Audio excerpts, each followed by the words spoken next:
The ancients whispered a timeless truth, a secret carried not in books of law, but on the breath of sages and mystics. They said that what you seek, you already are. The kingdom you search for in the vast, noisy world is but a faint reflection of a landscape that has always existed, silent and complete within you. And yet, we search. We are born into a world that teaches us to look outward for our salvation. Look to the next achievement, the next promotion, the next possession. Look to the validation in another's eyes, to the philosophies of others, to a God in the sky, or a heaven in the afterlife. We are taught to climb, to strive, to become something more than we are. We build our lives like towers, brick by painful brick, hoping the view from the top will finally bring us peace. We chase echoes and mistake them for the original voice. We collect treasures that glitter but have no warmth, and we wonder why our hands are full but our hearts feel empty. Have you not felt it? That quiet, persistent ache beneath the surface of your busiest days? That sense of being a stranger in your own life, a performer playing a part you never auditioned for? You have followed the rules, you have run the race, but the finish line keeps moving. You have listened to every voice, except the one that speaks in utter silence, the one that has been waiting patiently for you to simply stop running, to stop searching, to stop trying to become. What if the journey was never about addition, but about subtraction? A gentle letting go of all the things you are not, to finally reveal the luminous core of what you have always been. What if peace is not a destination to be reached, but a ground to be stood upon right here, right now? This is an invitation to turn your gaze around, to shift it from the chaotic marketplace of the world to the sacred temple of your own inner space. There is no doctrine to memorize here, no complex ritual to perform. There is only the path inward, a journey to the center of your own being, a journey to discover that the teacher you have been waiting for, the peace you have been craving, and the Buddha you have been searching for in statues and scriptures is not far away in some distant land or future time. It is as close as your next breath. It is the awareness that is listening to these words right now. So let the world outside fall away for a while. Let the noise recede. Take a slow breath, and let us begin the only journey that truly matters, the journey home. The great outward search begins almost at birth. It is a fundamental human impulse, born from a primal sense of incompleteness, a whisper in the soul that something is missing. This feeling is not a flaw. It is the engine of life itself, the force that pushes a seed to break through the soil towards the sun. In our infancy as a species and as individuals, this outward drive is what ensures our survival. We search for warmth, for food, for safety, for the comforting presence of another. The world outside ourselves is the first and most obvious place to look for answers, for fulfillment, for the resolution of this deep, internal ache. Society, itself a product of this collective search, quickly reinforces the pattern. It hands us a map from our first day, a detailed chart of the external world where, it promises, all treasures are buried. The map points to specific locations: wealth, status, romance, power, knowledge. And so, with this inherited map in hand, we set off. We become diligent explorers of the exterior, convinced that our happiness lies just over the next horizon, behind the next door, or within the next acquisition. The most trodden path on this map is the pursuit of the material. This is the grand promise of consumer culture. You will be whole when you are complete, and you will be complete when you own the right things. The promise is seductive because it is tangible. You can see the car, you can touch the fine fabric, you can live within the walls of the impressive house. Each purchase comes with a momentary surge of satisfaction, a brief, fleeting silence of the inner ache. For a day, a week, a month, the ghost of incompleteness is quieted. We mistake this temporary truce for peace.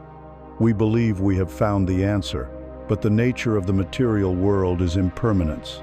The novelty fades. The new car becomes just a car. a tool to get from one place to another. The impressive house becomes a collection of chores and responsibilities. The thrill of the acquisition dissolves, and once it is gone, the old, familiar ache returns, perhaps even louder than before, and so the cycle begins anew. The map tells us we simply chose the wrong location. The real treasure must be further on. A bigger house, a faster car, a more advanced piece of technology. We are placed on a treadmill of desire, running faster and faster, not realizing that the landscape never truly changes. We expend enormous amounts of life, energy, precious moments of our existence, chasing objects that are designed to be replaced, to become obsolete, leaving us in a perpetual state of hunger. This is the first great illusion, that wholeness can be bought, that peace can be owned, that the soul can be satisfied with that which can rust and decay. When the pursuit of things leaves us feeling hollow, we often turn to a more subtle, yet more powerful, external source, the opinions of others.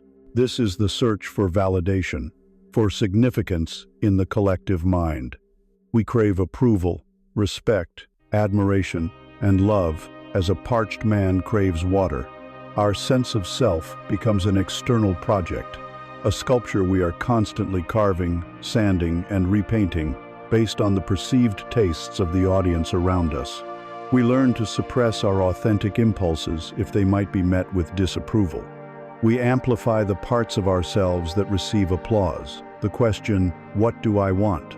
is slowly and quietly replaced by, "What do they want from me?" We become a collection of pleasing masks, a carefully curated identity designed for public consumption.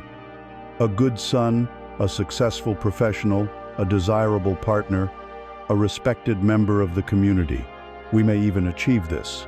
We may receive the accolades, the promotions, the social invitations, the likes and the follows. We may build an identity that is widely admired, yet a terrifying fragility lies at the heart of such an existence. A self built on the approval of others is a house built on sand. The tide of public opinion is ever shifting. One misstep, one change in the cultural wind, and the entire structure can collapse. We live in a state of low-grade anxiety, constantly monitoring, managing, and performing. We are exhausted from the effort of holding up a perfect reflection in 1,000 different mirrors, and we lose touch with the original face we were born with. The silence of the inner ache persists, because a borrowed sense of self can never truly fill the void of the authentic self that has been abandoned. For those who see the limitations of both material wealth and social status, the search often evolves to a higher plane, the realm of ideas, beliefs, and ideologies. We seek a system, a philosophy, a religion, or a guru that promises the answer. We become devoted students, fervent believers. We trade the chaos of uncertainty for the comfort of dogma. This search feels more noble, more meaningful. We are no longer chasing fleeting objects or fickle opinions, but timeless truths. And there is great wisdom to be found in the teachings of the ages. Yet the trap remains the same, merely disguised in more sophisticated robes. The trap is the act of seeking salvation entirely outside of ourselves. We grasp onto a book, a teacher, or a set of rules, as a drowning person grasps a log. We want the system to do the work for us. We want to be told what to believe, how to live, what is right and what is wrong. In doing so, we outsource our own spiritual authority. We place the teacher on a pedestal, forgetting that their wisdom came from their own inward journey, not from a book. We memorize the map instead of learning to read the stars. The danger is that we can become so attached to the words, to the rituals, to the identity of being a follower of a certain path that we miss the very truth the path was designed to point towards. The finger pointing at the moon is not the moon. The scriptures that describe enlightenment are not enlightenment. They are signposts, not the destination. To worship the signpost is to remain forever on the road, never arriving at the home that was your starting point all along. And so, we find ourselves as the weary traveler in the ancient parable. the one who leaves home in search of a priceless gem, a jewel of unimaginable beauty and power that is said to grant eternal peace. He spends his entire life on this quest. He crosses vast oceans, climbs treacherous mountains, and navigates dense, dark forests. He follows rumors, studies ancient maps, and speaks to wise men and charlatans alike. He experiences moments of hope that turn to ash, and long periods of despair where he is ready to give up.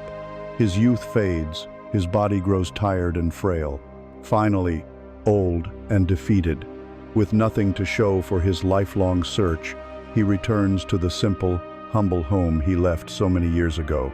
As he slumps into his old chair, utterly exhausted and broken-hearted, his hand brushes against a worn pouch on his belt that he has carried all these years. Inside, he feels a familiar hard object. He pulls it out. And there, in the palm of his calloused hand, catching the last rays of the evening sun, is the priceless gem he had searched the entire world for. It had been with him all along. We are that traveler. We have searched in the mountains of ambition, the oceans of desire, and the forests of ideology.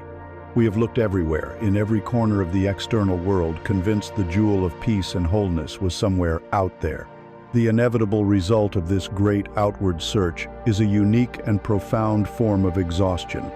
It is not just a physical tiredness, it is a spiritual fatigue, a soul weariness. It is the burnout that comes from a life spent striving against the current, a life spent trying to fill an inner void with external things. It is the deep disillusionment that dawns when you finally achieve the goal you thought would save you, the job, the relationship, the status, only to find that you are still you, and the inner ache is still your companion. This moment of disillusionment is often perceived as a tragedy, a failure, but it is not. It is a moment of immense grace. It is a sacred turning point. It is the universe's compassionate way of showing you that you have been looking in the wrong direction. The failure of the outward search is the greatest success of your spiritual journey because it forces you to finally stop, to cease the frantic searching, to let go of the inherited map that has led you in circles.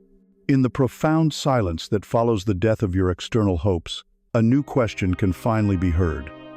It is a question that arises not from the intellect, but from the very core of your being.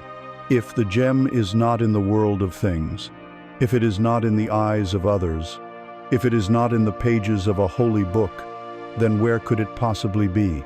Where else is there left to look? This question, born of exhaustion and surrender, is the key. It turns the lock on the great outward gate, and for the very first time, swings open the door to the inner world, a world you have carried within you, unexplored, all this time. The great outward search has ended. It has led you through the marketplaces of the world, down the corridors of ambition, and into the arms of others, only to return you to yourself, weary and unenriched. In the final, quiet admission of its failure, a single pivotal question was born. If the answer is not out there, then where? The question itself is the key, turning your gaze 180 degrees away from the familiar, sunlit world of the exterior and toward a landscape you have inhabited your entire life but never truly explored, the inner world. And so you take the first step. It is an act of profound courage, though it may not feel like it. It may feel like surrender. It is the simple decision to stop, to sit down, to close your eyes, not in sleep, but in waking attention. You cease all doing. You are not trying to achieve anything, solve anything, or become anything. You are simply agreeing to be present with what is. In this moment, there is an expectation, a hope, however faint, that you will find what you were always looking for: a sanctuary, a quiet garden, a silent, peaceful refuge from the storm of the world. This is the promise you have heard whispered in ancient texts and modern teachings. The kingdom of heaven is within. You have finally come to its door. You knock, and it opens. But what you find on the other side is not what you expected. It is not a pristine, sun-dappled garden. It is not an immediate, blissful peace. The first thing you encounter is a silence so profound, so vast, that it is not empty at all. It is loud. It hums with a strange and unfamiliar energy. This is the echoing silence. It is the sound of a space that has been unobserved for decades. It is like opening the door to a room that has been sealed since your childhood. You expected a quiet, empty space, but the moment you crack open the door, a single beam of your awareness illuminates a blizzard of activity.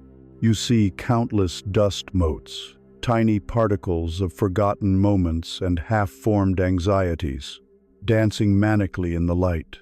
The air is thick with the scent of old memories. The floor is littered with the clutter of a lifetime. This is the first shock of the inward journey. The chaos was not in the world outside. The world was merely a distraction from the chaos that has always been raging within. The noise was not something you could escape by closing a door, because you were the one carrying the storm inside you all along. Take a moment and dare to look more closely at the contents of this room. Don't try to clean it. Don't try to organize it. The time for that will come, but it is not now. For now, the only task is to see what is here, to bear witness. You will notice the echoes first.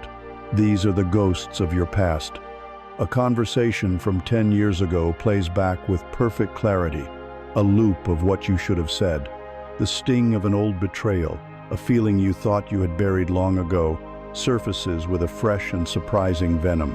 A wave of nostalgia for a lost love, a moment of pure, uncomplicated joy from your youth, washes over you, leaving an ache of longing in its wake. These are the echoes, the faint recordings of your history, playing on an endless loop in the halls of your mind. They are insubstantial, yet they feel so real, so heavy. They are the furniture of your past, covered in the dust of time, and you now see how much space they have been occupying. Alongside the echoes of the past, you will find the phantoms of the future. These are even more frantic, more draining. They are the endless committee meetings of the mind, the strategic planning sessions for 1,000 possible catastrophes. What if I lose my job? What if I get sick? What will they think of me? The mind projects flickering holograms of future scenarios, demanding that you prepare for each one. It presents you with imaginary arguments you must win, potential failures you must avert, and complex social situations you must navigate. This is the realm of anxiety. It is a constant, low-grade hum of worry that drains your life force, your presence, your ability to experience the only moment that is ever real. This one. You realize you have spent an immeasurable amount of your life living in a time that does not exist, a phantom future constructed entirely by thought, sacrificing the solid ground of the now for a land of shadows. And then, presiding over all of this chaos, you will hear the most persistent and insidious voice of all, the voice of the inner critic, the relentless narrator, the judge. As you sit in this echoing silence, it will be the loudest voice in the room. You are not doing this right, it will say. This is a waste of time, see? You can't even sit still for 2 minutes. You are a failure at this, just like everything else. There is no peace for you here. You are too broken, too messy. This voice is a master of disguise. It sounds like reason. It sounds like your own voice, the very core of your identity. It comments, it analyzes, it criticizes, and it condemns every single thing that arises. It is the warden of your inner prison, pacing back and forth, making sure you never forget your supposed flaws and past crimes. To sit and listen to this voice without being swept away by it is one of the most challenging, yet most liberating things you will ever do. It is here, in this moment of raw confrontation with your own inner judge, that the true path begins. The natural, human reaction to this cacophony is to flee. The body will begin to itch. An urge to fidget, to stretch, to get up will become almost unbearable. The mind will scream for distraction. It will dangle your favorite temptations before you. The bright screen of your phone, the endless scroll of social media, the comfort of food, the busyness of work, it will tell you that this inner world is a dangerous, unpleasant place, and that you should return to the familiar noise of the outside as quickly as possible. This is the great threshold. It is the moment of truth. Almost everyone who attempts this journey reaches this point, and most turn back. They decide that the inner chaos is too much to bear. They conclude that meditation or mindfulness is not for them. They retreat to the relative comfort of their distractions, leaving the door to their inner room to swing shut once again, the dust left to settle in the renewed darkness. But your journey does not have to end here. A different choice is available. The choice is simply to stay.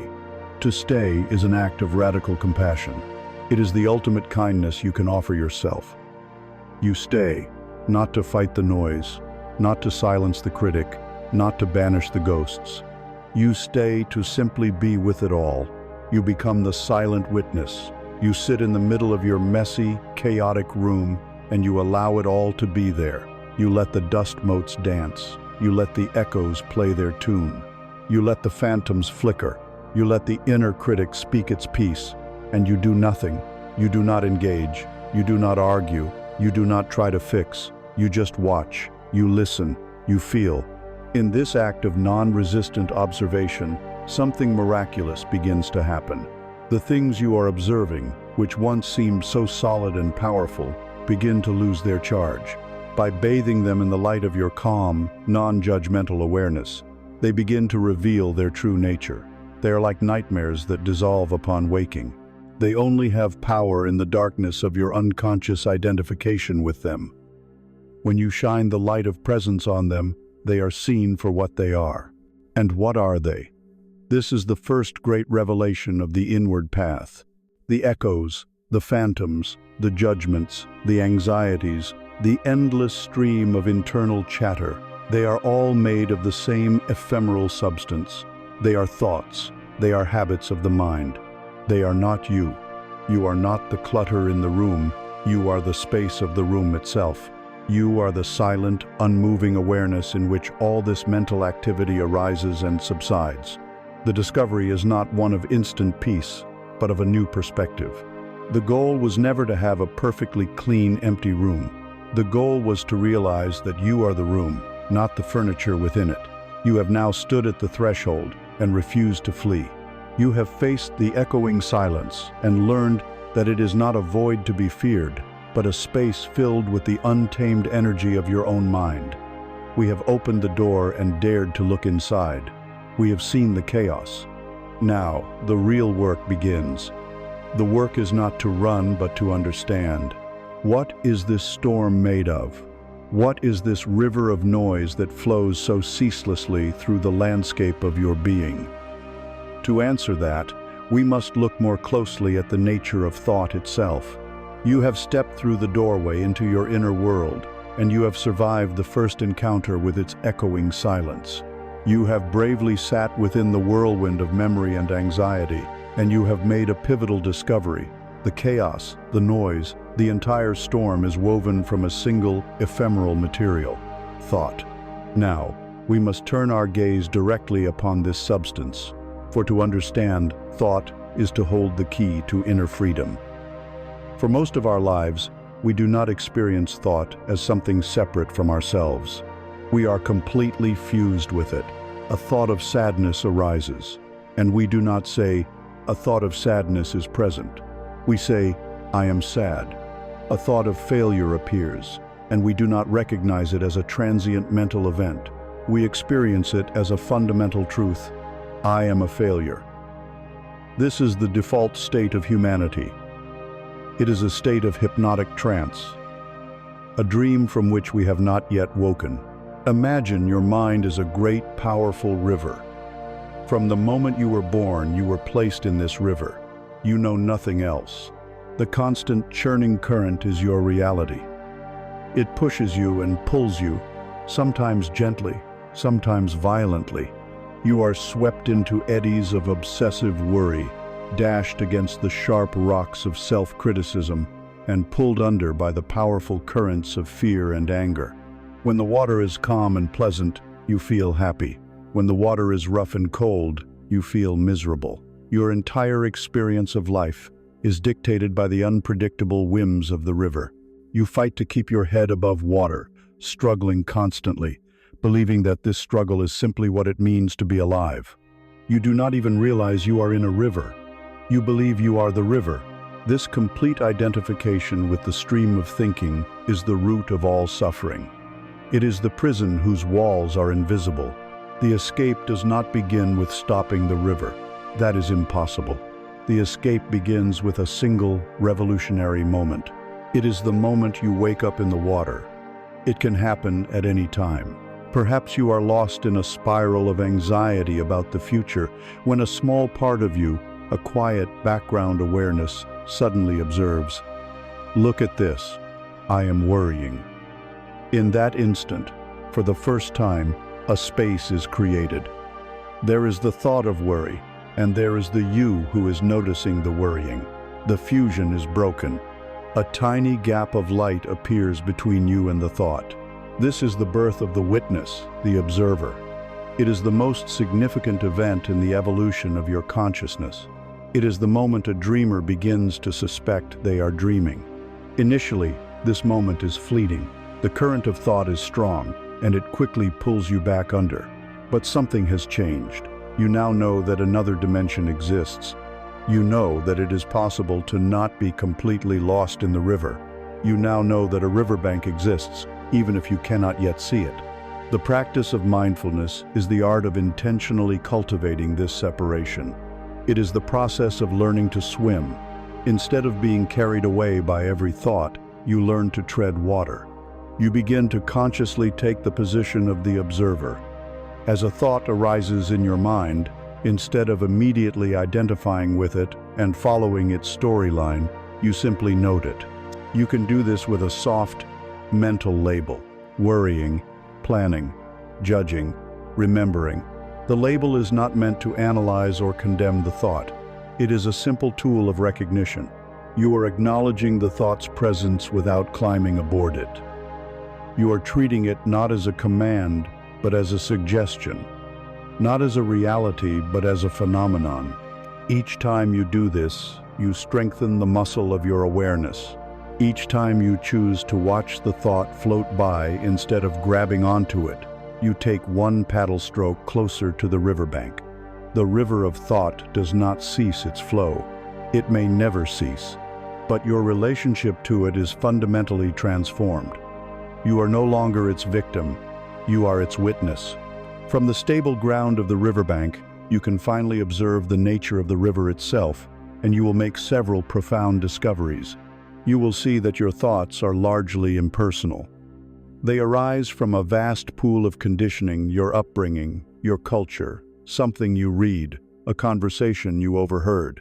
You have been treating them as your own unique, personal creations, but in reality, you are more like a radio receiver, picking up signals from the collective atmosphere. This realization is deeply liberating. It allows you to take your thoughts less personally. You will also see that thoughts are utterly insubstantial. A thought is a flicker of energy, a neurological whisper. It has no power on its own. It is like a soap bubble. It appears, it shimmers for a moment, and it vanishes. The only thing that gives a thought power, the only thing that turns a bubble into a brick wall, is the power of your own belief in it. When you withdraw your belief, when you cease to energize it with your attention, it simply dissolves. There is nothing to fight. There was never anything solid there to begin with. A more accurate and spacious metaphor is to see your mind as the vast, open sky. Your thoughts, emotions, and sensations are the weather. They are the clouds. Some clouds are white and fluffy, beautiful to look at. These are your happy thoughts, your moments of joy and inspiration. Other clouds are dark and heavy, pregnant with rain and lightning. These are your thoughts of fear, anger, and grief. As a child, you were taught to identify with the clouds. You believed you were the storm cloud. You believed you were the fleeting, sunny patch. Your entire life was a frantic exercise in cloud watching and cloud wrangling, trying to hold on to the white clouds and push away the dark ones. an exhausting and impossible task. But you are not the clouds. You were never the clouds. You are the sky. You are the vast, silent, formless awareness in which all the clouds, all the thoughts, all the emotions are allowed to arise, to be, and to pass. The darkest storm cloud cannot stain the sky. The most violent lightning cannot scar it. The sky is the changeless, ever-present container for all the changing weather patterns. When you learn to rest as the sky, you no longer fear the weather. The storm can come, but it does not touch you. The sun can shine, but you do not desperately cling to it, knowing that it too will pass. You find your stability not in the changing conditions, but in your own boundless nature as the space for those conditions. Living from this perspective changes everything. A profound sense of freedom arises. It is not the freedom of having no negative thoughts. It is the freedom of no longer being imprisoned by them. A thought of anxiety about an upcoming presentation can arise in the sky of your mind. You see it, you acknowledge it. Ah, anxiety, but you don't have to become it. It is just a cloud passing through. You can still act with clarity and presence, even while the cloud is there. You are no longer at the mercy of every passing mood or mental habit. You have choice. You can see the thoughts that are skillful, that lead to peace and wisdom, and you can choose to gently place your attention on them to water those seeds. You can see the thoughts that are unskillful, that lead to suffering, and you can simply allow them to pass without offering them your energy. You have stepped out of the role of being the slave to your mind and have stepped into the role of being its gentle, wise caretaker. But as you stand on the riverbank, enjoying this newfound peace and space, you will feel a powerful pull. There will be a voice, a gravitational force, trying to lure you back into the turbulent water. It will whisper, "This is boring. This is detached. Life is in the river, in the drama, in the struggle. You are losing yourself." This voice will insist that the sadness is you, that the anger is justified and righteous, that your worries are essential for your survival. It insists that you are your story. This persistent pull, this identity that is so deeply threatened by the stillness of the observer, has a name. It is the ego. It is the constructed self, the phantom identity woven entirely from the threads of thought, memory, and belief. The emergence of the witness is a direct threat to the ego's reign. The peace of the riverbank feels like a death to the part of you that thrives on drama and conflict. To truly secure your freedom, it is not enough to simply watch the river. You must also understand the one who is so terrified of leaving it. We must now turn our full attention to this sentinel at the gate of your identity. We must come to know the ego. You are standing on the bank of the river of thought, and for the first time, you are experiencing a taste of freedom. You are not the turbulent water. You are the calm, witnessing presence. Yet, as you stand there, you feel a relentless pull, a powerful gravitational force trying to drag you back into the current. This pull has a voice. It is the voice that insists you are your story, that your pain is your identity, that you must jump back into the drama of the mind to survive. This voice belongs to the entity we call the ego. To secure your freedom, we must now turn and face this entity. But we must do so with great care and wisdom, for the ego is not an enemy to be vanquished. It is a sentinel to be understood. The ego is not your true self, but it is not an evil intruder. It is a fundamental and necessary survival mechanism. It began to form in your early childhood as a way to navigate a complex world. It created a sense of a separate self and I that could interact with other separate selves. It learned to say me and mine. It built a psychological center of gravity, a reference point around which experiences could be organized. This was its original, vital function, to create a functional identity. The problem does not lie in the ego's existence, but in our exclusive and unconscious identification with it. The tool that was meant to help us navigate the world has taken over the master's house. We have forgotten that it is a construct, a collection of ideas we have about ourselves, and we have come to believe that it is the very essence of who we are. We have mistaken the loyal sentinel for the king it is meant to protect. Let us examine the fortress this sentinel guards so fiercely. The fortress is your identity, your sense of self, and it is built from the materials of the mind. Its foundations are dug deep into the past. It is constructed from your memories, both good and bad. The ego tells you, I am the person who succeeded at this, or I am the person who was hurt in that way. It clings to past achievements for a sense of pride, and it clings even more tightly to past grievances for a sense of righteousness and victimhood. A grievance is one of the ego's most powerful tools for self-definition. To have a story of how you were wronged gives you a very strong, albeit negative, sense of I. The walls of the fortress are built with comparison. The ego cannot exist in isolation. It defines itself by being separate from, and in relation to, others. It is a relentless comparing machine. I am smarter than him, less attractive than her, more spiritual than they are, less wealthy than my neighbor. This constant measurement creates the illusion of a solid self, but it is also the source of all judgment, jealousy, envy, and pride. The furniture inside the fortress consists of your possessions, both material and mental. My house, my car, my job, but also my beliefs, my opinions, my knowledge. The ego attaches the sense of I to these things, so that when they are threatened, it feels like a threat to its very survival. An attack on your opinion becomes a personal attack on you. This sentinel has several prime directives, core patterns of behavior that are designed to maintain and strengthen its fortress. Its first directive is the need to be right. For the ego, being right is not a matter of facts, it is a matter of survival. To be wrong is a form of ego, death, a crack in the fortress wall. This is why people will argue so vehemently over trivial matters, defending their position with a ferocity that is completely out of proportion to the issue at hand. They are not defending a fact. They are defending their very sense of self. Its second directive is the need for more. The ego is born from a sense of lack, a feeling of incompleteness, so it is always seeking to add to itself. It is the voice that says, when I get that promotion, then I will be happy, or when I find the perfect partner, then my life will be complete. But because it is a bottomless pit, no amount of success, wealth, or love can ever permanently fill it.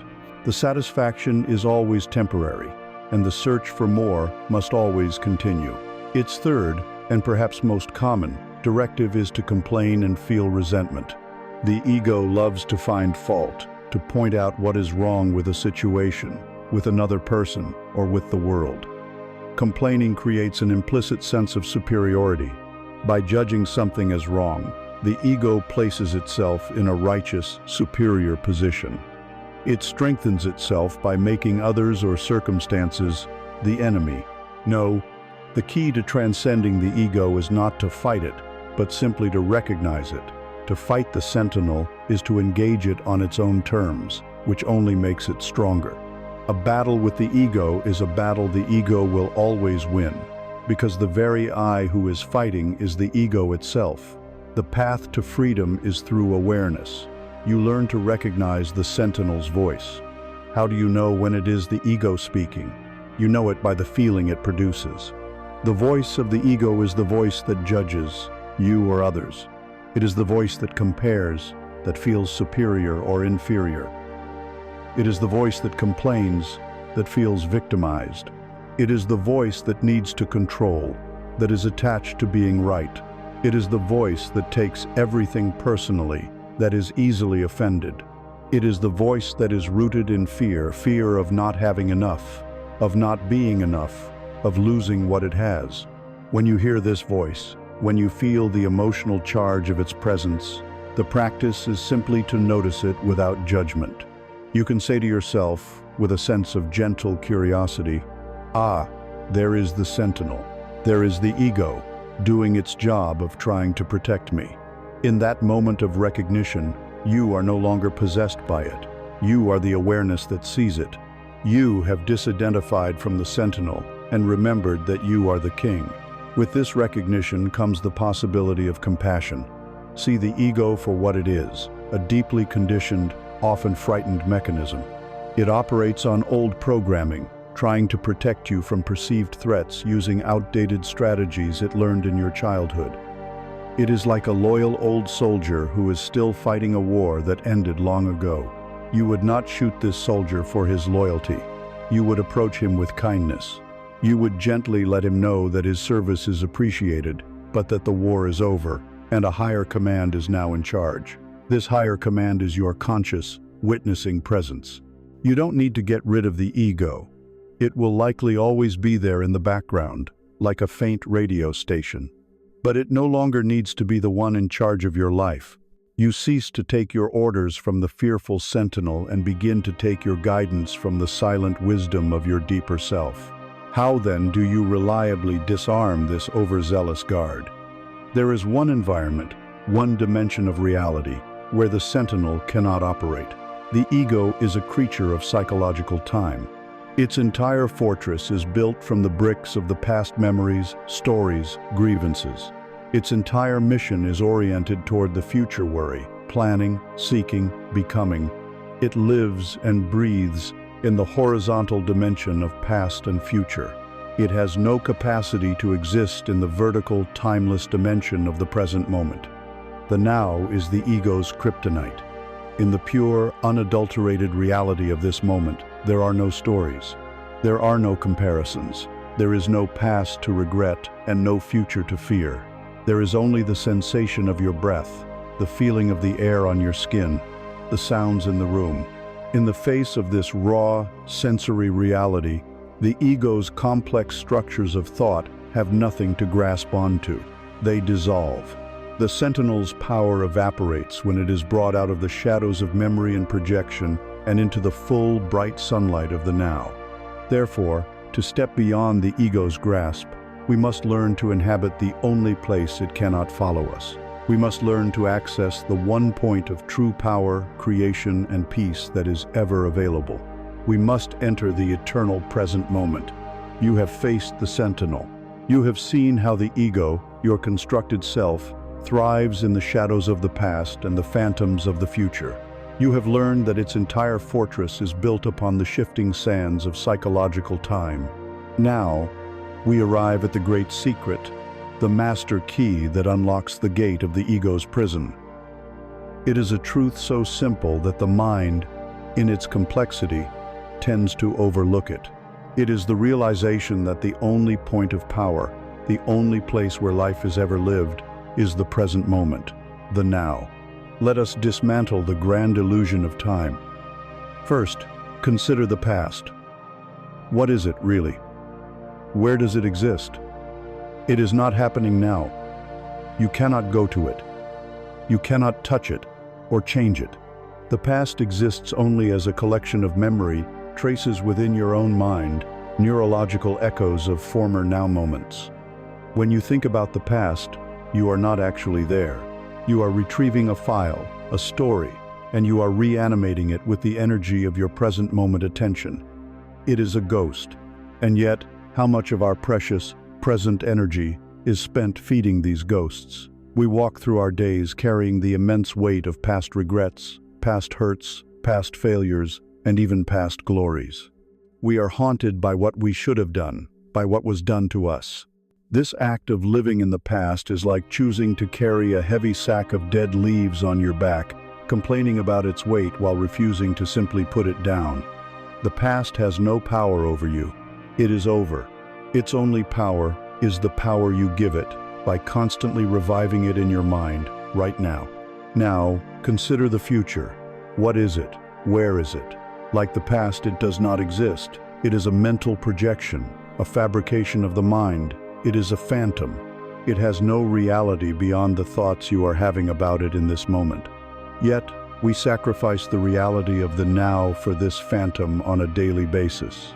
We live in a state of constant rehearsal and anticipation. Our minds are filled with anxiety about what might go wrong.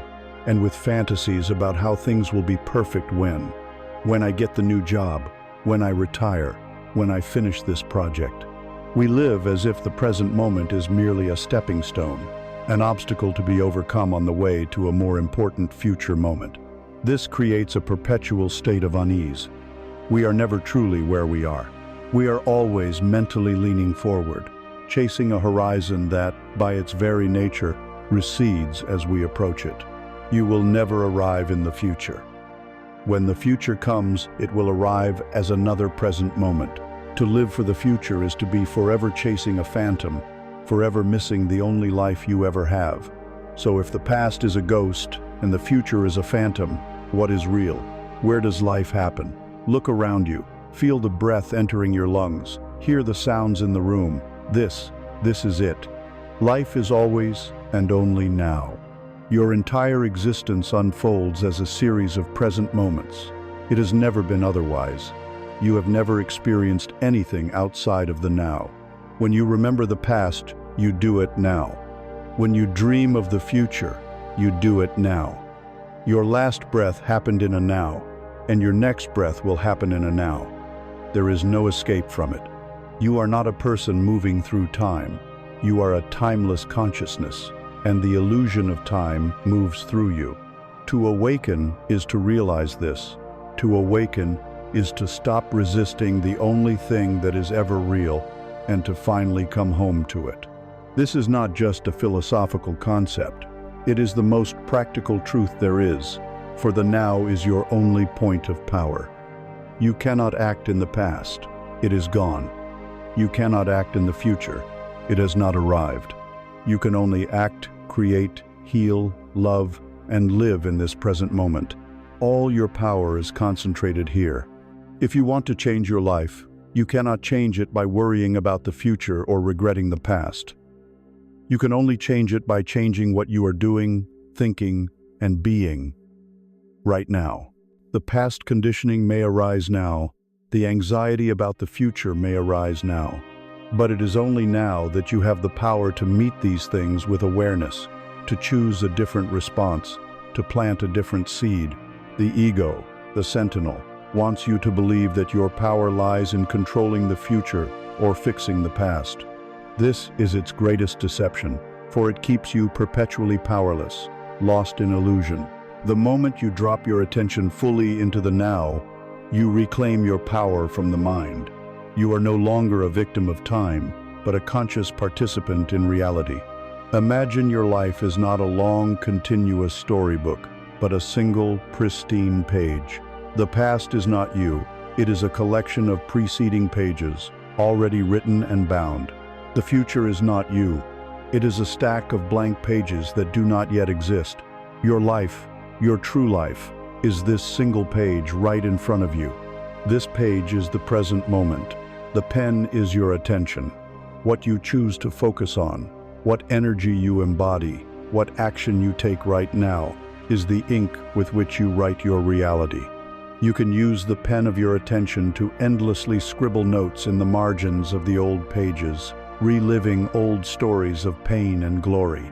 Or you can use it to anxiously sketch out plans on a separate notepad for the pages to come. But in both cases, the actual, real page in front of you remains blank.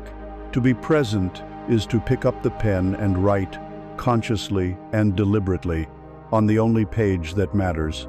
To fill this moment with the ink of your presence. This is how a masterpiece life is created, not by planning a great book, but by writing one beautiful true page right now. Accessing this power, this reality, is simpler than you think. It does not require years of study. It requires a simple shift in attention. Shift your attention away from the commentary in your head and into your direct, sensory experience. Ask yourself, right now, what do I see? Not the label stamp, wall, hand, but just the colors, the shapes, the light, without a story. Ask yourself, what do I hear? Listen beyond the obvious sounds. Can you hear the hum of electricity, the distant traffic, the sound of your own breathing? Now, bring your attention inside. Can you feel the subtle field of aliveness that pervades your body? Can you feel the tingling energy in your hands and feet? This is the feeling of life itself, happening now. This inner body awareness is a powerful gateway to presence. It is always there, waiting beneath the noise of the mind. By simply feeling it, you draw your consciousness out of the phantom world of time and anchor it in the living reality of the now. To speak of the now is one thing. To live there is another. You have now seen that it is the only place of reality and power, the one place the ego cannot survive. You have tasted it for a moment, but you will have also noticed the mind's tremendous momentum. Like a powerful river, the habit of thought quickly pulls you back into its currents of past and future. Touching the bank of the now is not enough. To truly live there, to find lasting peace and freedom, you cannot be a mere visitor. You must build a home there. To do that, especially when the storms of life and mind arise, you need something to hold on to. You need an anchor. You need a practice that you can rely on to bring you back, again and again, from the land of thought to the reality of the present. This art of anchoring, this systematic practice of inhabiting the now, is called mindfulness. You stand at the edge of the timeless now, the only place of true power and reality. You have seen that this is your home, but you have also felt the tremendous gravitational pull of the mind's habits, the current of psychological time that constantly threatens to sweep you away. To make your home in the present moment, you need more than a fleeting visit. You need an anchor. You need a practice, a skill, a way of being that allows you to stay steady when the storms of thought and emotion rage. This practice, this anchor for the soul, is called mindfulness. It is a word you have likely heard, perhaps associated with serene images or complex philosophies. But at its core, mindfulness is staggeringly simple. It is a fundamental human capacity, a way of waking up from the dream of automatic thinking and truly inhabiting your life as it unfolds. Let us define it with clarity, for in its definition lies its power. Mindfulness is the art of paying attention, on purpose, in the present moment, and non-judgmentally. Let us unpack those four components, for they are the pillars of this practice. First, paying attention. This is the active, conscious directing of your awareness. In our default state, our attention is hijacked by any thought, emotion, or external stimulus that shouts the loudest. Mindfulness is the act of reclaiming your focus, of choosing where you place the flashlight of your awareness. Second, on purpose. This distinguishes mindfulness from an accidental, fleeting moment of presence. It is an intentional act. You are choosing, in this moment, to be awake. You are deliberately showing up for your own life. This element of intention infuses the practice with gentle, conscious power. Third, in the present moment. This is the core we have already explored. Your attention is brought to the raw, unfiltered reality of what is happening right now. The sensations in your body, the sounds in the room, the feeling of your breath. It is a radical turning away from the ghost of the past and the phantom of the future. Finally, and most crucially, non-judgmentally. This is the heart of mindfulness, the element that transforms it from a mere concentration exercise into a path of profound healing and liberation. Non-judgment means we observe our experience, whatever it may be, without layering on our habitual labels of good or bad, right or wrong, should or shouldn't. It is a stance of radical allowance. If there is pain, you observe it as pure sensation, without the added mental story of, I hate this pain, it's unfair. If there is anxiety, you observe the raw energy of anxiety in your body, without the secondary judgment of, I shouldn't be feeling anxious, I am weak. This non-judgmental quality is a profound act of kindness toward yourself. It stops the war within. Before we go deeper, let us clear away the common myths that shroud mindfulness in confusion. The first myth is that mindfulness means stopping your thoughts or emptying your mind. This is the single greatest source of frustration for beginners. You cannot stop the river of thought by building a dam. Trying to do so only creates more turmoil. Mindfulness is not about stopping thoughts. It is about changing your relationship to them. It is about standing on the riverbank and watching the water flow by without being swept away. The goal is not an empty mind, but a mind that is no longer enslaved by its own creations. The second myth is that mindfulness is a religion. While it is a core practice in Buddhism, mindfulness itself is a universal human skill. It is the secular practice of training your attention, akin to physical exercise for the body. It requires no belief system, only a willingness to look at your own experience directly. The third myth is that mindfulness will make you passive or emotionally numb, a detached zombie who no longer cares about life. The opposite is true. Mindfulness does not extinguish emotion. It allows you to experience your emotions fully without being consumed by them. It doesn't lead to inaction. It leads to wise action. You learn to respond to situations from a place of clarity and presence, rather than reacting blindly from a place of conditioned fear or anger. To truly understand the practice, imagine a bird in flight. For the bird to fly, it needs two wings, working in perfect balance. Mindfulness is the same.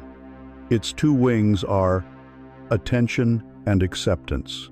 The first wing, attention, is the faculty of focus. It is the ability to place your awareness on a chosen object and hold it there. Think of it as training a mental muscle. In formal practice, you might choose the sensation of your breath as your focus. You place your attention on the feeling of the air entering your nostrils, filling your lungs. Inevitably, within a few seconds, your mind will wander. A thought will arise, a memory, a to-do list, a worry. This is not a failure. This is the moment the real practice begins. The moment you notice your mind has wandered, you have, in that instant, woken up. The practice is then to gently, and without any self-criticism, escort your attention back to the breath. This process wandering, noticing, and gently returning is the core workout. Every time you return your attention, you are strengthening the muscle of focus. You are carving new neural pathways. You are training your mind to be less like a leaf blown about in the wind, and more like a deeply rooted tree. The second wing, equally vital, is acceptance. This is the quality of non-judgment we spoke of. It is a profound yes to the reality of the present moment, whatever it holds. This is perhaps the most challenging and transformative part of the practice. Our minds are conditioned to constantly resist reality. We want pleasant feelings to last forever, and we want unpleasant feelings to go away immediately. This constant pushing and pulling is the engine of our suffering.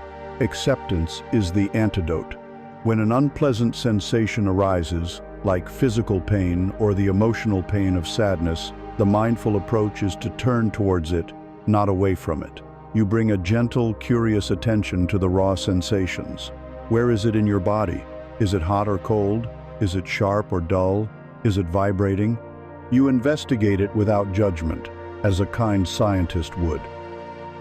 In doing so, you stop feeding it the fuel of your resistance.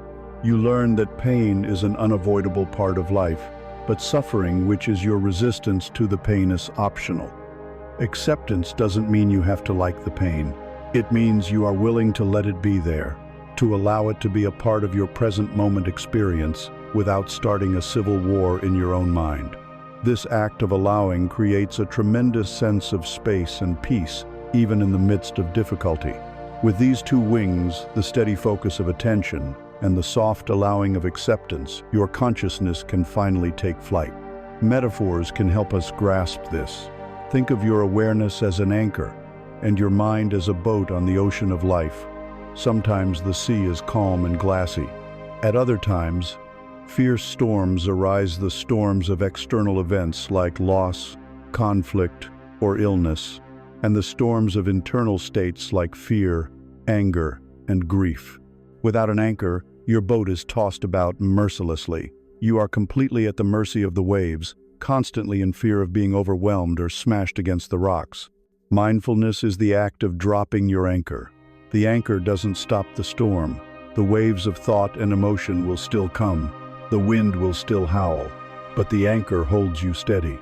It grounds you in the deep, quiet stillness of the ocean floor. Your own present moment awareness 7 as the surface is in turmoil. Your anchor can be any present moment experience. The feeling of your feet on the floor, a sound in the room, or most reliably, your own breath.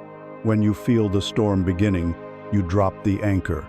You bring your full attention to that physical sensation, and it holds you fast until the storm passes, as all storms do.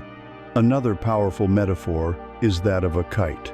Your mind is a magnificent kite, full of creativity, color, and energy. It is designed to soar, to catch the winds of inspiration and explore the vast sky of potential. An untrained mind is a kite with no string. It is caught by the first strong gust of thought or worry, an obsession, a distraction, and is carried away, tumbling uncontrollably until it crashes in a tangled heap. This is the state of being lost in thought, a state of mental chaos. Mindfulness is the string. The string does not imprison the kite. It is the very thing that makes controlled, beautiful flight possible.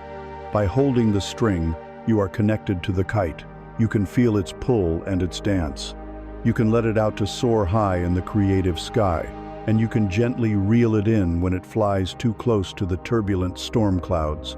The practice of mindfulness is learning how to hold this string with the perfect tension, not so tight that the kite cannot fly, and not so loose that you lose it altogether. It is a gentle, responsive, and intimate relationship with the movements of your own mind. How do we practice this? We can divide the practice into two forms, formal and informal. Formal practice is like going to the gym for your mind. It is when you set aside a specific amount of time each day, even 5 or 10 minutes, to sit down, close your eyes, and intentionally cultivate mindfulness.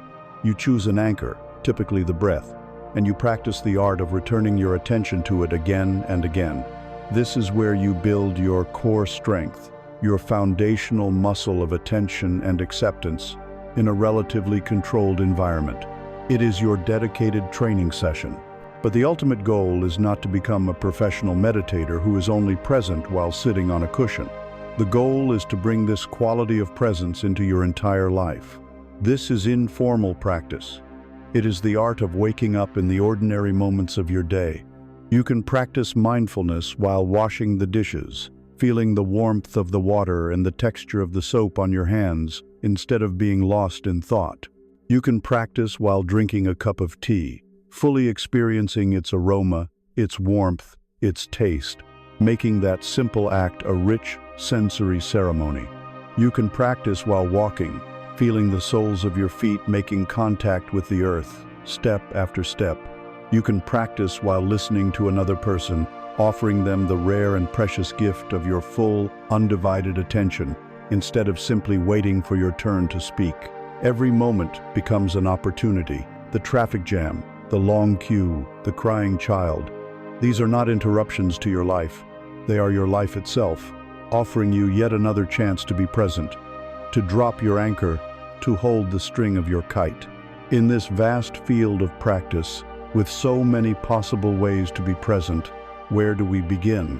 What is the most reliable, the most fundamental anchor we can turn to at any moment, in any place, no matter the circumstance? It is the one process that is with you from the moment of your birth to the moment of your death.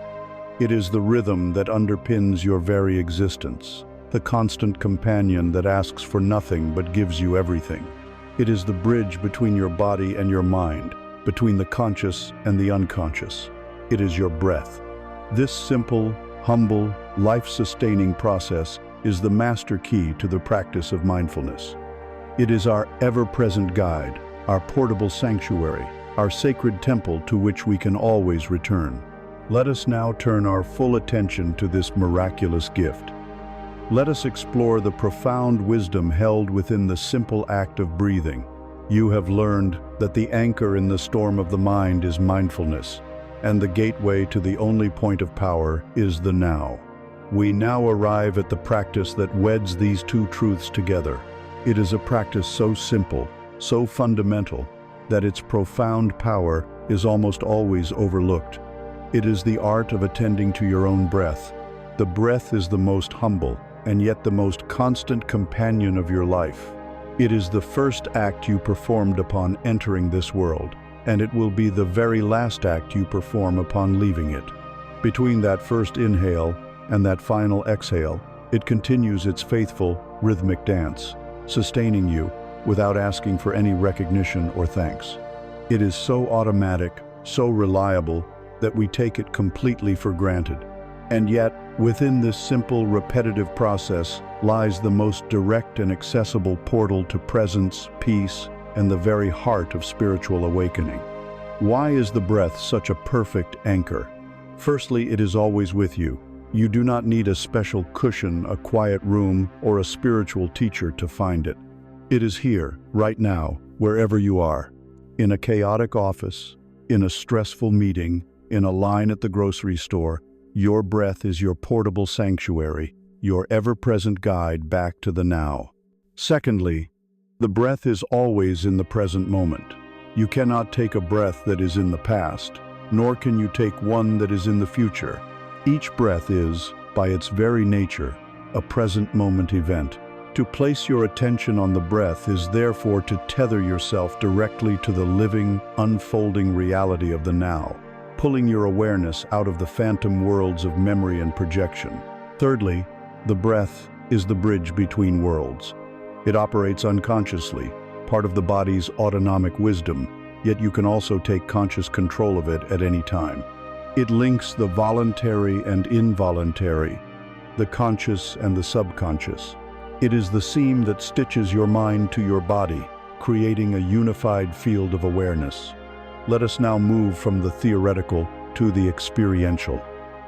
I invite you, right now, to begin this practice. There is nothing to achieve, only something to notice. If you can, find a posture that embodies a sense of dignity. You might be sitting in a chair with your feet flat on the floor, your spine upright but not stiff, or perhaps you are sitting on a cushion on the floor. Allow your shoulders to relax, your hands to rest easily in your lap. Gently, allow your eyes to close or lower your gaze to a soft focus on the floor in front of you. Now, bring your attention, as gently as a butterfly landing on a flower, to the simple fact that you are breathing. Do not try to change your breath in any way. There is no right way to breathe. Your body has been breathing perfectly your entire life. The invitation is simply to feel it. To help focus your attention, you might choose one specific spot in your body where the sensation of the breath is most vivid for you. For some, this is at the tip of the nostrils. You can feel the subtle coolness of the air as it enters, and the slight warmth of the air as it leaves. You might rest your entire attention right there, at that gateway between the world and your body. For others, the sensation is more prominent in the chest. You can feel the gentle expansion as the lungs fill, and the subtle release and fall as they empty. Still, for others, the most grounding place to feel the breath is in the abdomen. You can feel the soft rise of the belly on the in-breath, and the gentle contraction on the out-breath. Choose whichever of these spots feels most natural to you. And now, rest your attention there. Feel the full duration of one in-breath, from its very beginning to its very end. Feel the slight pause that may follow. Then, feel the full duration of the out-breath, from its beginning to its end. This is the entire practice. In-breath, out-breath, simply feeling. Within moments, your mind will wander. This is not a mistake. It is not a failure. It is simply what minds do. It will be pulled away by a thought, a memory, a sound, a plan. The moment you realize your mind has wandered, and this moment of realization is a moment of pure mindfulness. The instruction is to acknowledge where it went without any judgment or frustration. Then, with infinite kindness, you gently guide your attention back to the breath. Think of your attention as a curious, playful puppy. You are not yanking on its leash with irritation. You are patiently and lovingly guiding it back, time and time again. This return is the core of the practice. Each time you notice you are lost and you gently return, you are reshaping your brain. You are weakening the old, unconscious habits of distraction and strengthening the new, conscious muscle of presence. You are coming home again and again to the sacred temple of your own breath. As you continue this practice, you will discover that the breath is not just a neutral anchor, it is a profound teacher. It teaches you, in a direct and visceral way, the deepest truths of existence. With every breath, you experience the lesson of impermanence. The in-breath arises, it sustains you for a moment, and then it dissolves, making way for the out-breath. It has a beginning, a middle, and an end. It demonstrates the ceaseless, flowing nature of all phenomena. Nothing is solid, nothing lasts. By becoming intimate with this gentle, constant rhythm of arising and passing away, you become more comfortable with the nature of change in your life. You learn to hold things more lightly, to let go with more grace, because you have internalized the truth that all things, like the breath, must come and go. The breath also teaches you the lesson of interconnection. Each in-breath is an act of receiving from the world. You are taking in the air, the oxygen gifted to you by the trees and the plankton. Each out-breath is an act of giving back, releasing carbon dioxide that will, in turn, nourish that very same plant life. It is a direct, physical experience of the constant exchange that is life. It silently dismantles the ego's illusion of separation. You are not a separate entity, sealed off from the world. You are a participant in a vast planetary respiration. The air you are breathing now was once in the lungs of your ancestors. It has brushed the leaves of ancient forests. In realizing this, the hard boundaries of the self begin to soften, replaced by a felt sense of belonging to the whole. Finally, the breath teaches the wisdom of effortlessness. Notice that you do not have to do the breathing. It happens by itself. There is a deeper intelligence at work, a wisdom in the body that you can trust. By watching the breath, you learn the art of allowing, of letting be. You see that not everything needs to be controlled and managed by your conscious, effortful mind. You can relax. You can trust the process. This trust can then extend from the breath to life itself. This is why we call the breath a sacred temple. Your body is the physical structure, and the breath is the silent, holy rite that is continuously being performed within it. It is the one place of refuge that can never be taken from you. No matter how chaotic your life becomes, no matter how lost you feel in the labyrinth of your own mind, the temple doors are always open. The next in-breath is a direct invitation to come home. It is a return to sanity, a return to your center. The out-breath is a profound opportunity to let go. With each exhalation, you can consciously release tension from your body. You can release the mental grip on a worry. You can release the weight of the day. Inhale, you arrive. Exhale, you release. In this simple rhythm, you find a sanctuary of peace that is always available, right here, beneath the noise. Having found our sanctuary, having built our foundation of presence in the simple, sacred rhythm of the breath, we are now prepared. This stability we cultivate is not for its own sake. It is not an escape. It is our training ground. Its true purpose is to provide us with a stable platform, a safe harbor from which we can begin to explore the stormier seas of our inner world. Now that we know where home is, now that we have an anchor we can trust, we can develop the courage to turn and face the guests we have so often feared, the energies we have spent our lives trying to avoid. We are ready to turn, with the courage and compassion we have cultivated, to welcome the visitors we have so often tried to lock out, our fear, our anger, and our sorrow. You have built a sanctuary in the breath. You have found the stable ground of the now, a place of refuge and peace. This foundation is not built so you can hide from life. It is built to give you the strength to finally meet life in all its raw and untamed beauty.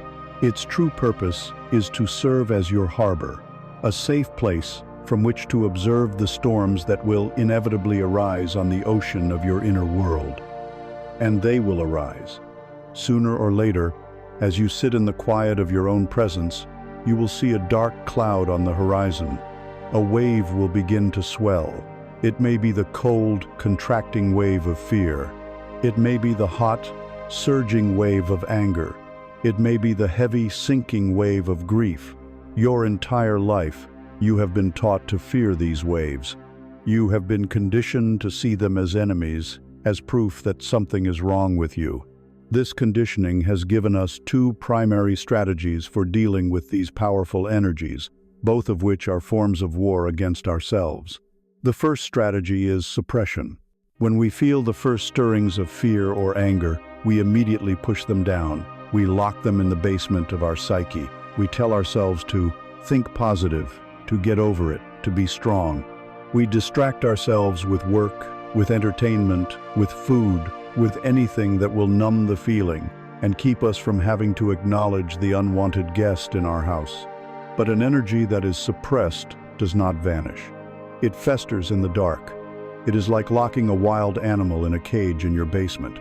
It only grows more feral, more powerful, and its desperate clawing at the door will manifest in other ways as unexplained anxiety, as chronic physical tension, as depression.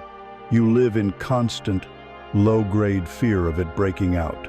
The second strategy is the opposite, but equally destructive: unconscious expression. Instead of suppressing the emotion, we become completely possessed by it. The wave of anger rises, and we become the anger.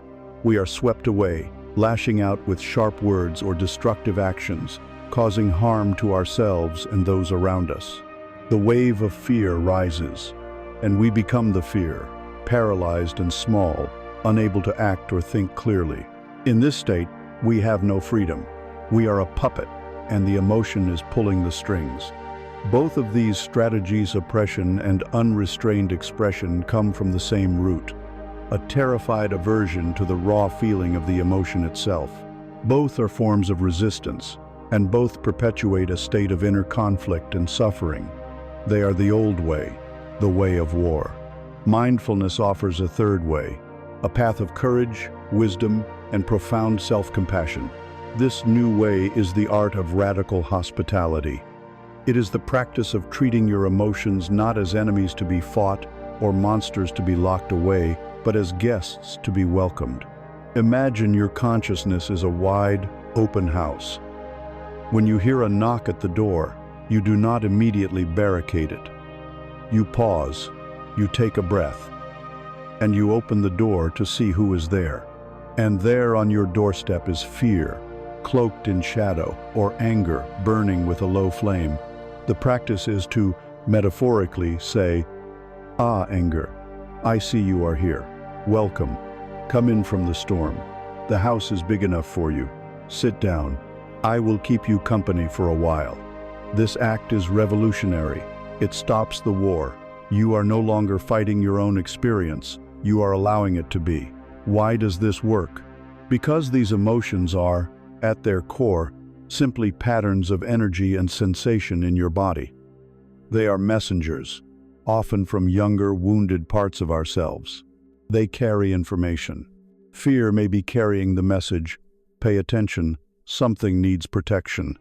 Anger may be carrying the message, "A boundary has been crossed." They are not seeking to destroy you. They are seeking only one thing: to be acknowledged, to be felt, to be seen. When we can offer them our calm, steady, non-judgmental presence, they feel safe enough to deliver their message and, in their own time, move on. Let us walk through this practice together. The next time you feel a strong, difficult emotion beginning to arise, see it as an opportunity. First, anchor yourself. Before you open the door to the powerful guest, make sure you are standing on solid ground. Consciously connect with the anchor of your breath. Feel 2 or 3 full cycles of your in-breath and out-breath. Remind yourself of the safe harbor, the temple within. You will meet this storm from your center, not from the periphery. Second, acknowledge and gently name the guest. Without judgment, simply say to yourself, "Anger is present," or "This is the feeling of fear." This simple act of naming creates a space between you and the emotion. You are not the anger. You are the awareness that sees the anger. You are not the fear. You are the loving space that holds the fear. This act alone reduces the intensity of the emotion, as it is no longer an unidentified monstrous force. It is simply a known visitor.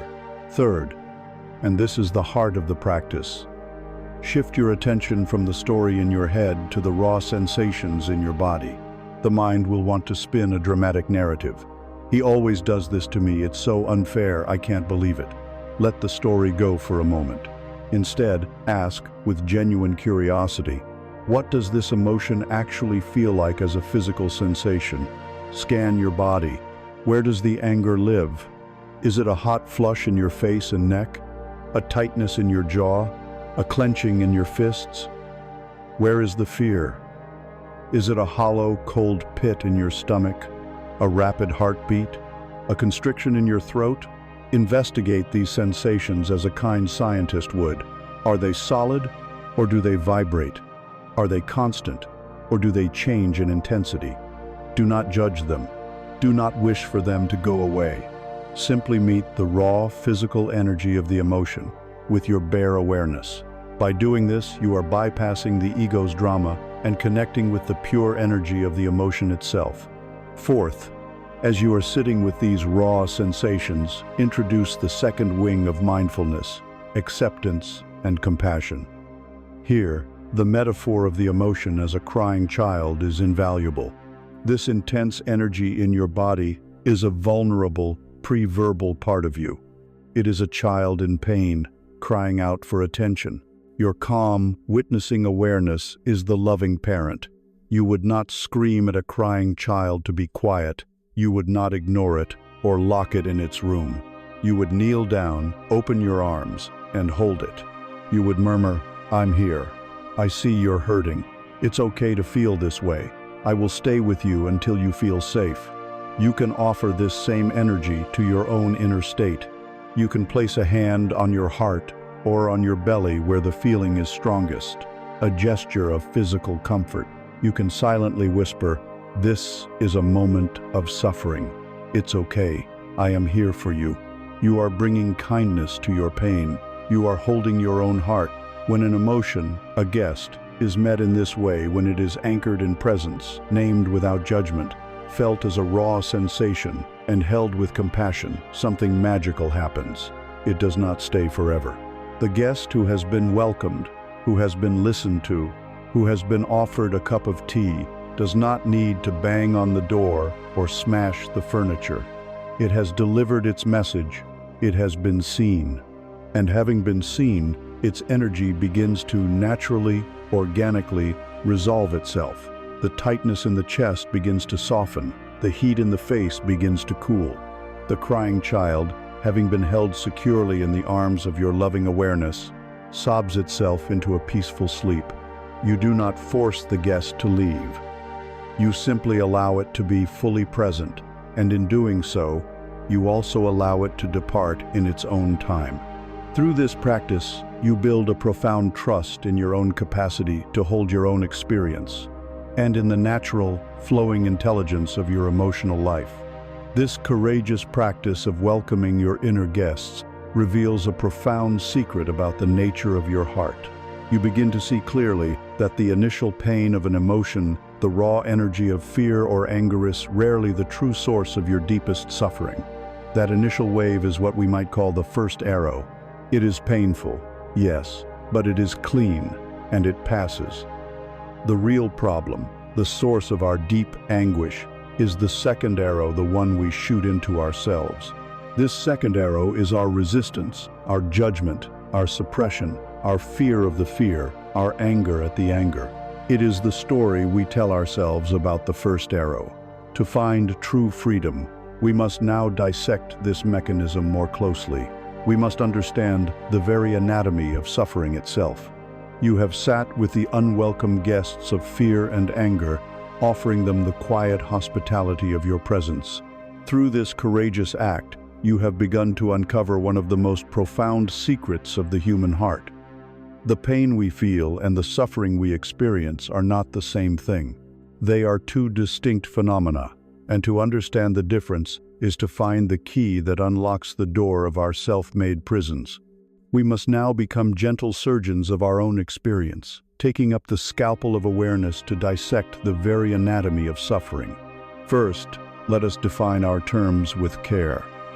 Pain is the direct, raw, and unavoidable experience of life. It is the first arrow. It is the physical sensation of a headache, the sharp sting of a paper cut, the ache in your heart after a loss, the embarrassment of a mistake, the discomfort of sitting in a hot room. Pain is the clean, unadorned, sensory and emotional data of existence.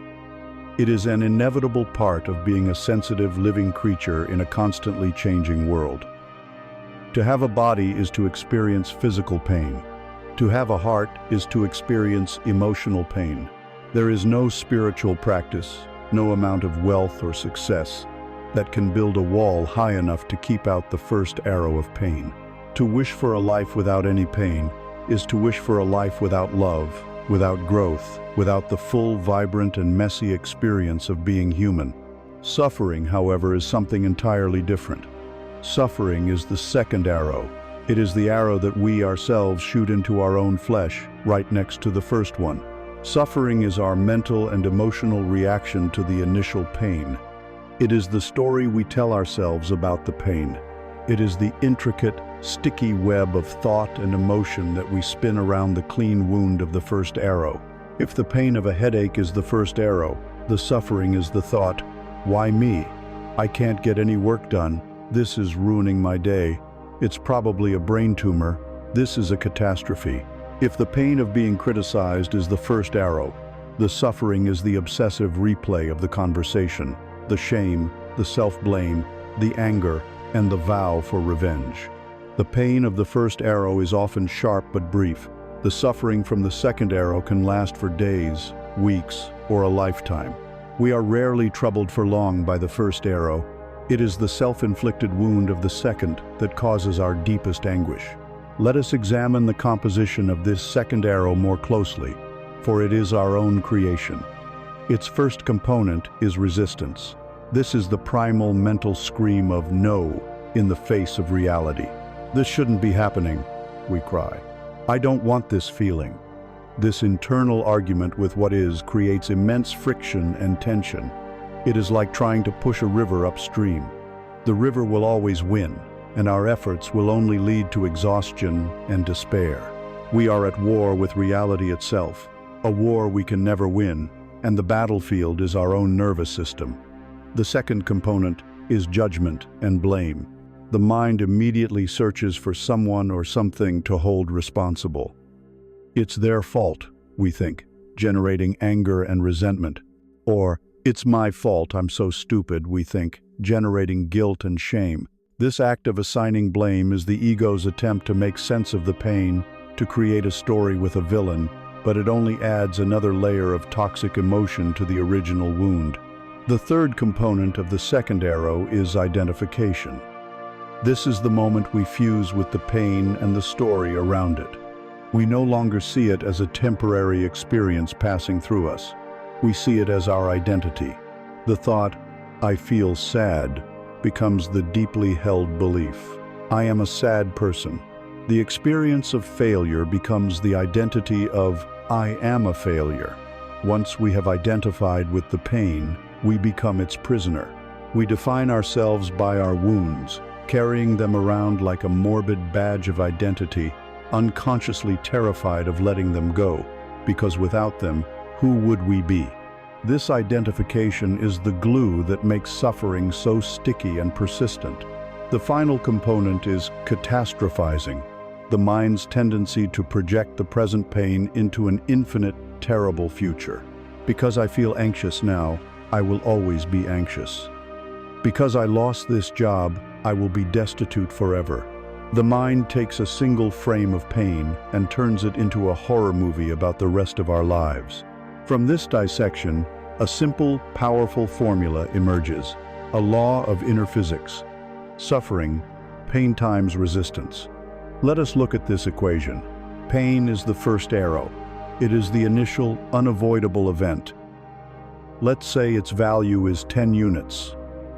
This value is largely outside of our control. The arrows of life will come.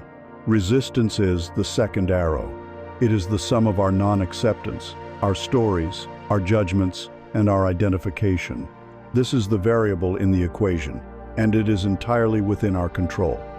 Now, let's see how it works. If a painful event occurs, pain equals 10 units, and our internal resistance is very high. We fight it, we hate it, we tell ourselves a terrible story about it. Resistance equals 10 units. Then our suffering is 10 times 10, which equals 100 units. The experience is one of overwhelming anguish. The second arrow has hit with devastating force. Now, imagine the same painful event occurs. Pain equals 10 units. But this time, through our mindfulness practice, we have cultivated a different inner posture. We meet the pain with less resistance. We still don't like it, but we don't fight it so intensely. We breathe with it. We allow it to be there. Our resistance is low, perhaps a 1 on a scale of 10. Now, our suffering is 10 times 1, which equals 10 units. The suffering is no greater than the original, clean pain of the first arrow. It is manageable. It is clean. It passes. This is the experience of resilience and grace in the face of hardship. And what is the ultimate potential of this path? What if, in a moment of profound presence and acceptance, we could meet the 10 units of pain with 0 resistance? What if we could allow the raw sensations to move through us without any story or struggle? In that moment, our suffering would be 10 times 0, which equals 0. The first arrow still strikes. It is still felt, but there is no suffering. There is no second arrow. This is not a state of numbness or apathy. It is a state of radical freedom, of open-hearted courage. It is the end of the inner war. This is the great revelation that turns the spiritual path from a vague hope into a practical science. The power to end your suffering does not lie in manipulating the external world to avoid all pain. That is an impossible task that only leads to more fear and contraction. The true power lies in purifying your own heart and mind, in learning how to skillfully meet the pain that life inevitably brings. It is an inside job. We cannot always control the first arrow, but the launching of the second arrow is entirely our responsibility. We have been shooting ourselves over and over without even realizing it. Now we see the mechanism. We see the bow in our own hands, and we can choose to put it down. We have now dissected the anatomy of our own anguish and found the poison at its heart, our resistance to what is. The path to healing, therefore, becomes luminously clear. If fighting reality is what creates the infection of suffering, then the antidote must be its polar opposite. We must learn to cultivate a profound and willing yes to our present moment experience, no matter what it contains. We must learn the art of laying down our arms, of ending the inner war. We must discover the liberating, transformative power of radical acceptance. You have walked through the anatomy of your own suffering and located the poison of the second arrow, resistance. You have seen, with clarity, that it is not our pain, but our violent argument with pain that creates our deepest anguish. The diagnosis is made. The path to healing now lies before us, luminous and clear. If resistance is the poison, the antidote is acceptance. But we must approach this word with great care, for it is one of the most profoundly misunderstood concepts on the spiritual path. The ego hears the word acceptance and immediately translates it as weakness, resignation, or giving up. It imagines a passive state of letting life walk all over you, of condoning harmful behavior, of surrendering your power. This is the ego's fearful interpretation, and it is entirely incorrect. Radical acceptance is not an act of passivity. It is an act of supreme intelligence, courage, and power. Let us be clear about what acceptance is not. It is not saying, "I like this," or "this is good." It is not apathy. It is not giving your approval to injustice or harm. You do not have to like the fact that you are feeling intense grief or that someone has treated you unfairly. Radical acceptance is simply the clear and unwavering recognition of reality. It is the courageous act of looking at what is both internally and externally and ceasing your argument with it. It is the dropping of the mental and emotional struggle against the undeniable facts of the present moment. It is the end of the futile war with reality. It is the simple, sane, and powerful acknowledgement. This is what is happening right now. From this solid ground of reality, and only from this ground, can wise and effective action be born. Imagine you are walking and you fall into a patch of quicksand. Your first instinctual reaction is to panic and struggle. You flail your arms and kick your legs, screaming, "This shouldn't be happening, I have to get out." This struggle is resistance. And what is the fundamental law of quicksand? The more you struggle, the faster you sink. Your resistance, your frantic fight against the reality of your situation, becomes the very force that pulls you under. It consumes your energy and deepens your predicament. This is a perfect metaphor for how we create suffering. We fall into a painful life situation, a diagnosis, a betrayal, a financial loss, and our immediate mental struggle against it makes us sink deeper into despair, anxiety, and helplessness. Now, imagine that in the midst of your panic, you remember the law of quicksand. You perform a radical and counterintuitive act. You stop struggling. You go still. You surrender to the fact that you are in quicksand. This moment of acceptance is terrifying to the ego, which believes that struggle is the only way to survive. But in this stillness, something changes. You stop sinking so rapidly. You conserve your precious energy. Your mind, no longer clouded by panic, begins to clear. And from this new state of calm presence, you can now assess your situation wisely. You look around. For the first time, you notice a thick, sturdy tree branch hanging just a few feet away. A branch you were completely blind to while you were flailing in panic. Now, with purpose and clarity, you can slowly, deliberately reach for that branch. You can take effective action to pull yourself out. Acceptance, you see, was not about resigning yourself to dying in the quicksand. Acceptance was the non-negotiable first step to getting out. It is the dropping of the futile, energy-draining war so that you have the clarity and power to engage in skillful, effective action. Let us apply this principle to our lives.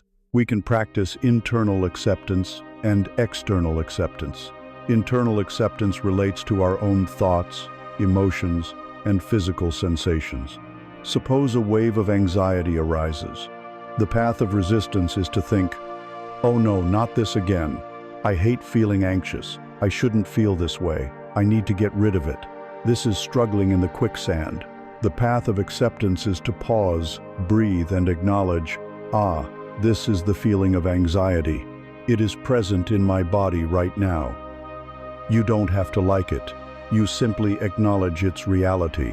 From this clear seeing, you can then take wise action. You can practice mindful breathing, feel the sensations in your body until they pass, or engage in a calming activity. You are no longer fighting the anxiety. You are skillfully caring for yourself while it is present. External acceptance relates to life situations and other people. Imagine you are in traffic and late for an important meeting. Resistance is gripping the steering wheel, cursing the other drivers, fuming with stress, thinking, "The traffic shouldn't be this bad." You are arguing with the reality of the traffic, which is a battle you will lose 100% of the time, creating immense suffering for yourself. Acceptance is taking a breath and acknowledging, "Okay, there is heavy traffic right now. I'm going to be late." From this factual, non-dramatic acceptance, wise action becomes possible. You can make a call to inform them you will be late. You can use the time to listen to this audiobook or to simply practice mindful breathing. The external situation hasn't changed, but your inner world has been transformed from a private hell into a space of peace. The same applies to people. Acceptance does not mean condoning harmful behavior. Resistance says, "He shouldn't be so critical." Acceptance says he is critical. That is the reality of his behavior. From this clear seeing, you can choose your action wisely. You can set a firm boundary. You can choose to spend less time with him. You can have a skillful conversation. You are no longer wasting your life force in the futile mental effort of wishing someone was different than they are. You are responding to the reality of who they actually are. When you practice this, you begin to notice a profound energetic shift. Resistance is swimming against the current of life. It is an exhausting, inefficient, and ultimately futile expenditure of your vital energy. You are pitting your small, personal will against the immense, unfolding reality of the universe. Acceptance is the act of turning around and flowing with the current. This does not mean being a passive log, bumped along by whatever comes. It means you are now using the power and intelligence of the river itself to navigate.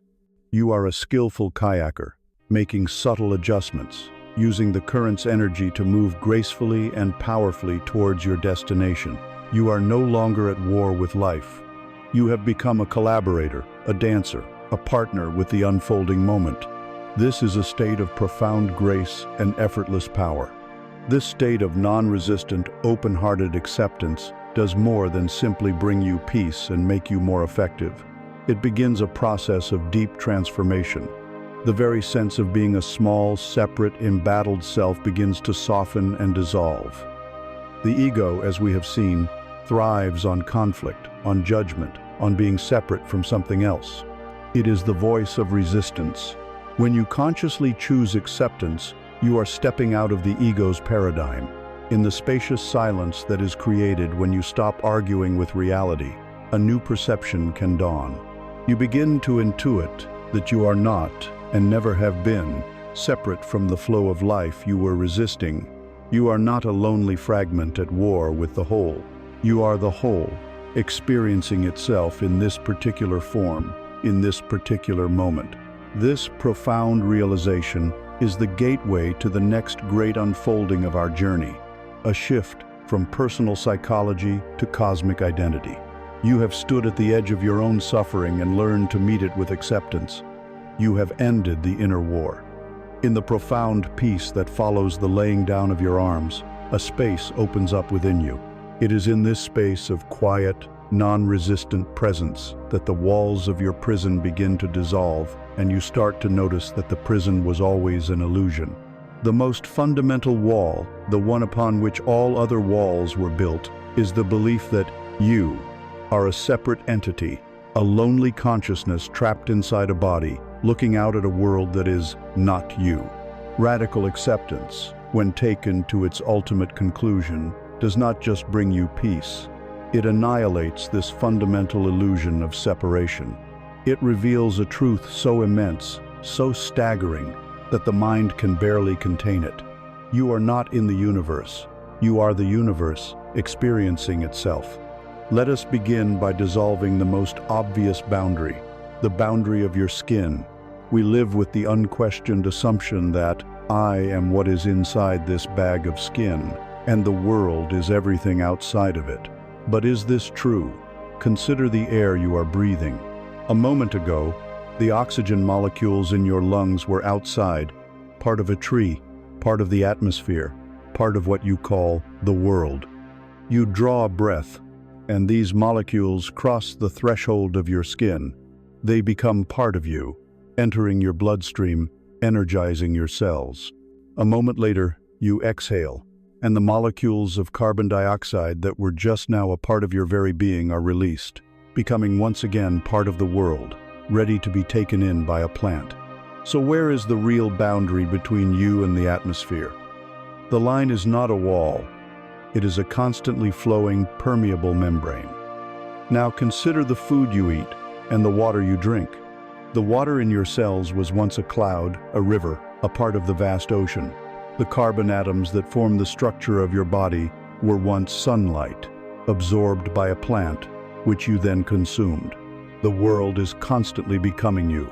You are, quite literally, eating the universe and transforming it into your own flesh and blood. You are not a static object moving through the world. You are a process, a whirlpool, a flowing pattern through which the substance of the universe is constantly passing. The boundary of your skin is not a fortress wall. It is a shimmering, ever-changing coastline. This interconnectedness is not limited to the biology of our planet. It extends to the very cosmos. Modern science has confirmed an ancient mystical intuition. We are made of stardust. The elements that constitute your body, the fundamental building blocks of your being, were not created here on Earth. The carbon in your DNA, the nitrogen in your proteins, the iron in your blood, the calcium in your bones, these elements were forged in the thermonuclear furnaces of stars that lived and died billions of years before our sun was even born. In their final spectacular acts of self-destruction, these ancient suns seeded the cosmos with the raw materials for new life. These atoms traveled across unimaginable gulfs of space and time, eventually coalescing to form our solar system, our planet, and ultimately, your body. You are not just living on the Earth. You are the Earth, breathing and thinking. You are not just looking at the stars. You are the stars, rearranged into a new and exquisitely complex pattern, a pattern that has woken up. The universe is not something separate from you. You are its descendant. The cosmos is your direct lineage. To feel the pulse in your wrist is to feel the echo of a supernova. This is not poetry, it is physics. You are, in the most literal sense, stardust made conscious.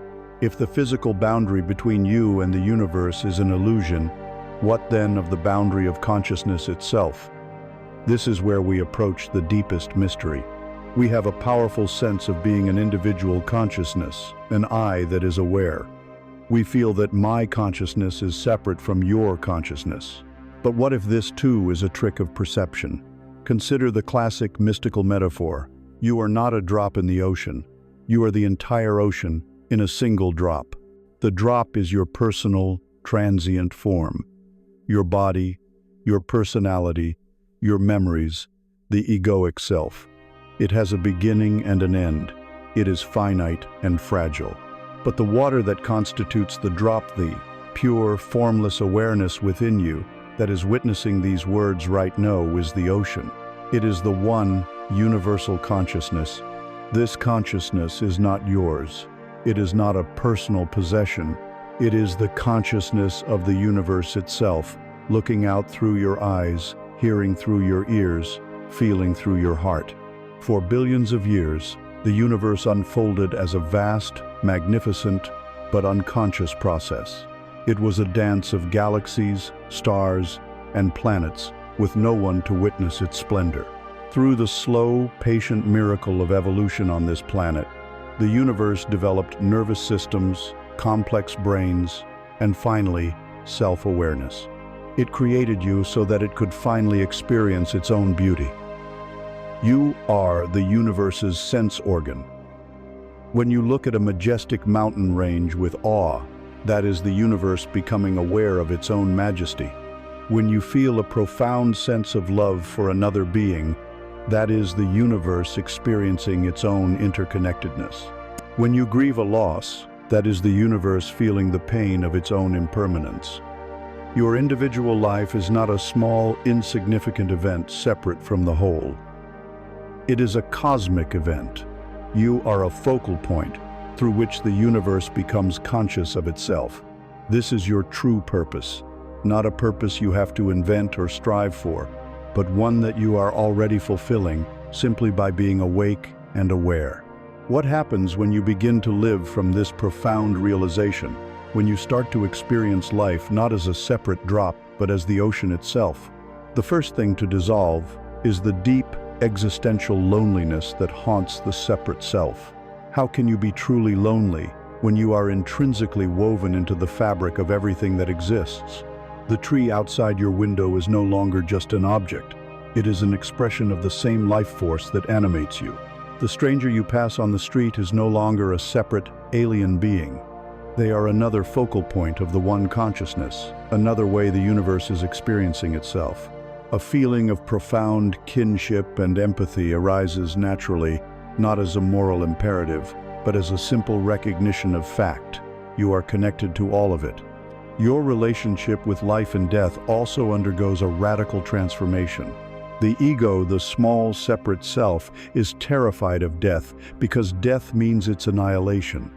But when you identify with the ocean of consciousness rather than the individual drop, the fear loses its grip. The form of the drop, your body and personality, is temporary. It will arise, it will have its unique experience, and it will dissolve back into the whole, just as a wave rises from the ocean and falls back into it. But the water itself, the consciousness that you fundamentally are, was never born and will never die. It simply changes form. This is not an abstract belief, but a deep, intuitive trust that arises from the felt sense of your own timeless, formless nature. Life becomes less of a desperate struggle for survival and more of a magnificent unfolding dance. Awe and reverence become your natural state. The mundane becomes sacred. Every breath is a cosmic exchange. Every interaction is a meeting of the universe with itself. To realize you are the universe is to realize you are a field of pure, conscious energy. You are not a noun, a static thing, but a verb, a dynamic process. This unified field of consciousness, this substance from which all things are made, is not inert or static. It is alive, vibrant, and constantly in motion. Everything, from the farthest galaxy to the thoughts in your mind, is a pattern of energy. And just as sound has pitch and light has color, this energy has a quality, a resonance, a frequency. The inner state you inhabit, the thoughts you think, the emotions you feel, the degree of presence you embody, determines the energetic frequency of your being. A state of fear, contraction, judgment, and egoic separation is a dense, slow, chaotic frequency.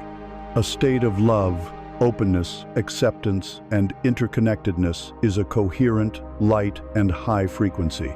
Your consciousness is like a tuning fork, and it resonates with the universal field. Understanding this quality, this resonance, is the next step in learning how to consciously and skillfully participate in the ongoing dance of creation. We must now explore the very vibration of being. You have journeyed from the prison of the separate self to the liberating realization that you are the universe, experiencing itself. You see now that the boundaries are an illusion, that you are woven from the fabric of the cosmos. Now, we must examine the nature of this fabric. The universe you are is not a static, silent void. It is a symphony of unimaginable dynamism. It is pure energy. Modern physics has shown us what the mystics have always known. That which we perceive as solid matter is an illusion of the senses. The chair you are sitting on, the body you inhabit, are not solid at all. At their most fundamental level, they are vast fields of empty space, punctuated by infinitesimally small particles of energy vibrating at tremendous speeds. Nothing is truly still. Everything, from the farthest star to the quietest stone, is a dance of energy. Everything is vibrating. This universal law is not limited to the external world. It applies equally to your inner world. Your thoughts, your beliefs, your emotions are not just abstract psychological events. They too are vibrations. They are tangible patterns of energy that resonate through your being. Just as light has a spectrum from low-frequency infrared to high-frequency ultraviolet, your consciousness has a spectrum of vibration. Think of it as the energetic signature of your inner state. At the lower end of the spectrum, we find the dense, heavy, and discordant frequencies. These are the energies of shame, guilt, apathy, and fear. When you are in a state of fear, your entire being contracts. Your energy field becomes small, dense, and chaotic. It is a slow, heavy vibration that feels like struggling through mud. Moving up the spectrum, we find the frequencies of anger, pride, and desire more powerful, but still rooted in conflict and lack. At the higher end of the spectrum, we find the light, expansive, and harmonious frequencies.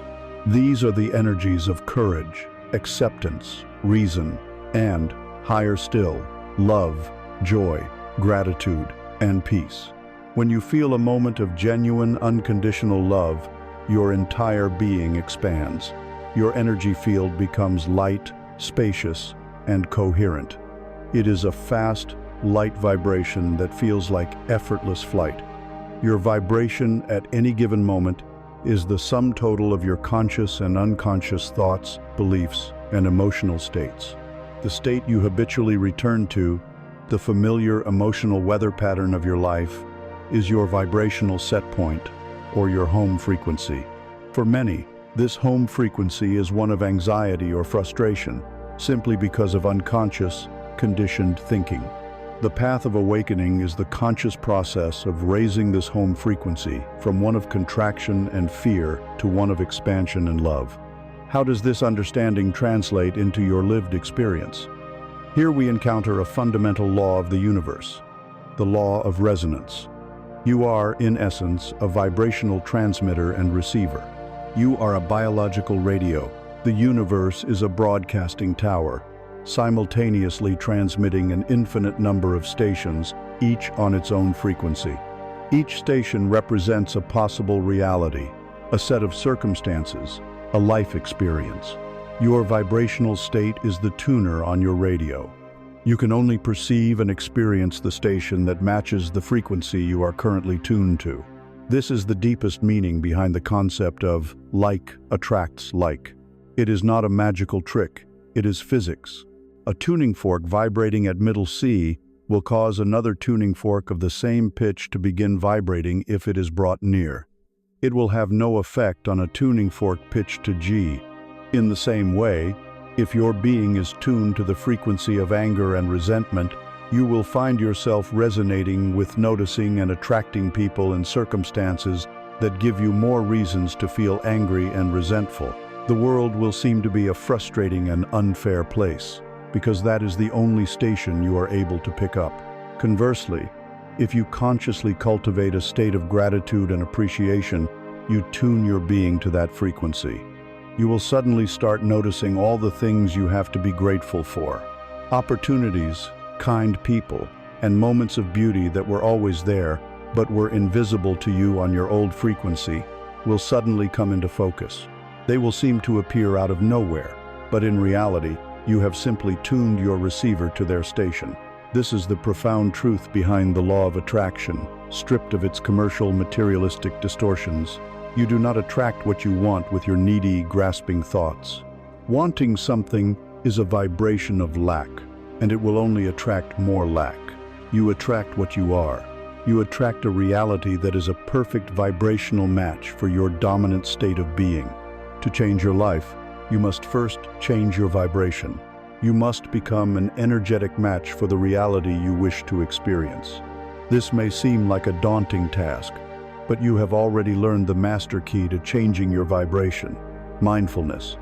The state of pure, non-judgmental awareness is, by its very nature, a very high-frequency state. It is a state of peace, acceptance, and stillness.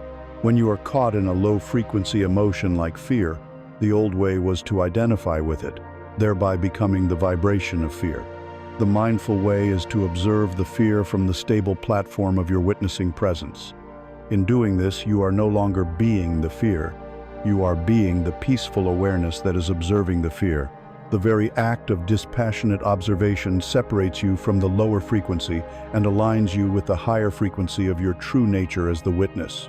The fear energy may still be present for a while, but it is now passing through a field of peace rather than a field of more fear.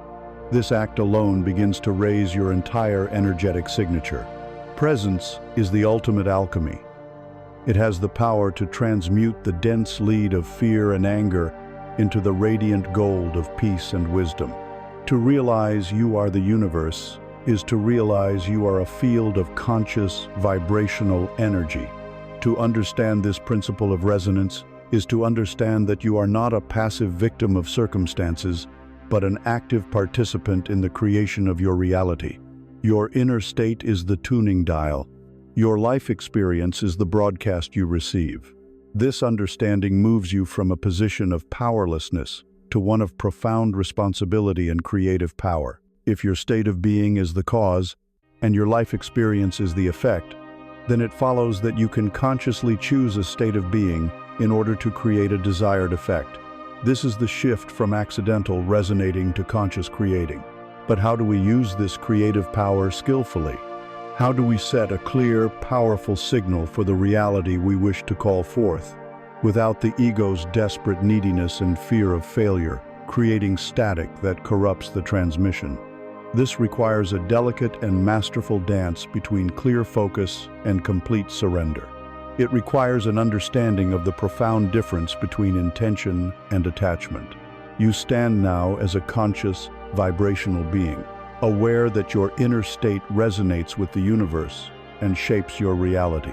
This is the shift from being a passive observer of your life to becoming its conscious creator. This is not about egoic control or bending the world to your will. It is a far more subtle, graceful, and powerful art. It is the art of navigating reality, using the twin powers of intention and release.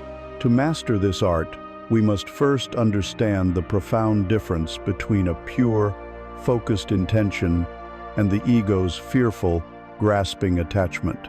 An intention is the focused arrow of your creative power.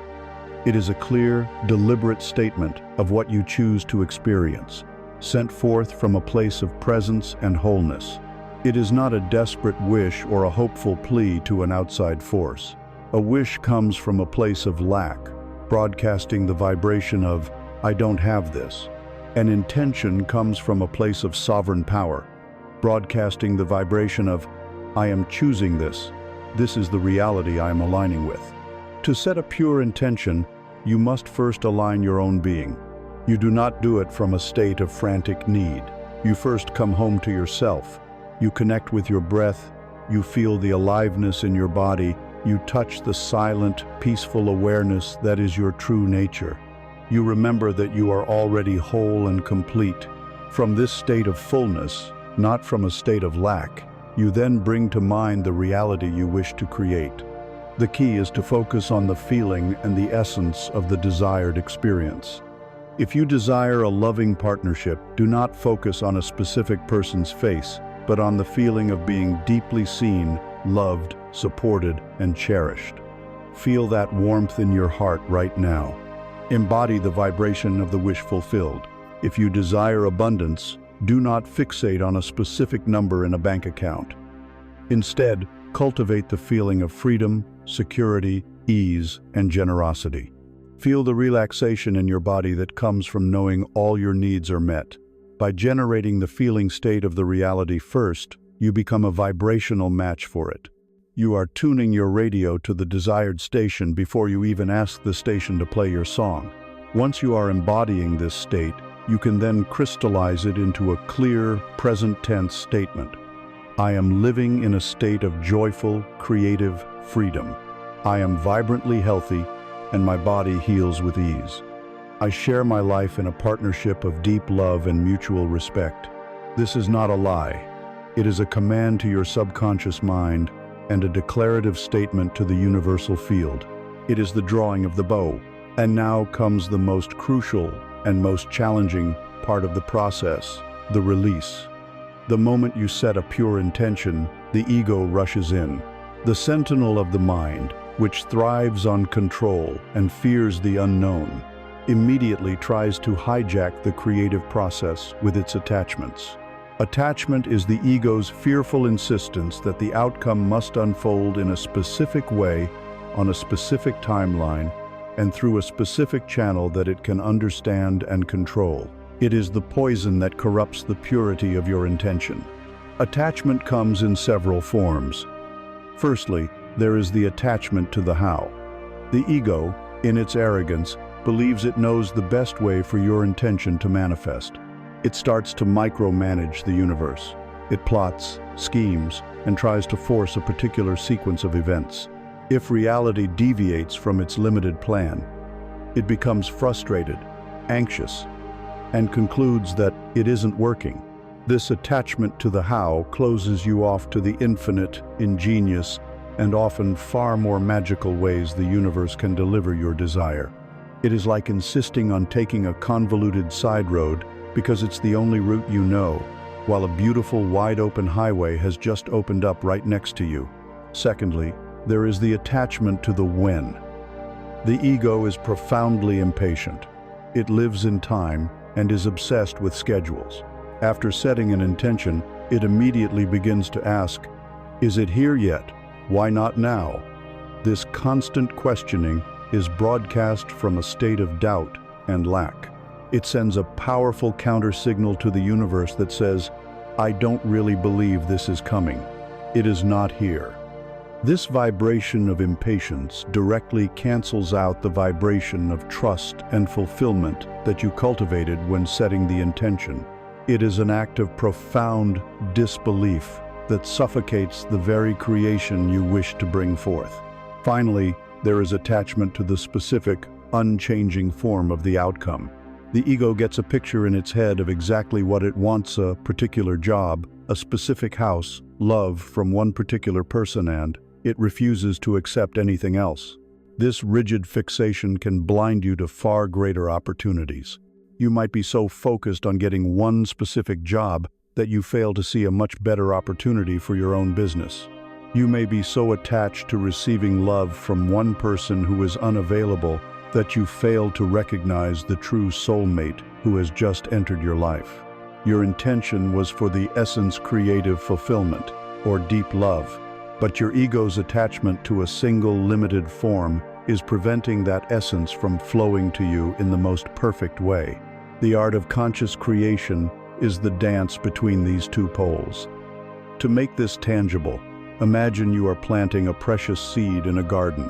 The focused act of setting your intention, feeling the wish fulfilled, stating it clearly, is like carefully preparing the soil and placing the seed within it. You do this with purpose, love, and full attention. This is the active, masculine principle of focus. Then comes the sacred pause, the feminine principle of surrender and trust. Once the seed is planted, your work is done. You must now release it. You must trust the vast, intelligent processes of the universe. The sun, the soil, the rain to do their part. Attachment is the act of digging up the seed every single day to check if it has sprouted. This constant, anxious meddling will, of course, kill the seed. You must have the faith to let it be, to allow it to germinate in the unseen darkness. This is not a blind faith, but a wise confidence in the laws of nature. This trust does not mean you become passive. You still tend the garden. You water the soil when it is dry. This is the role of inspired action.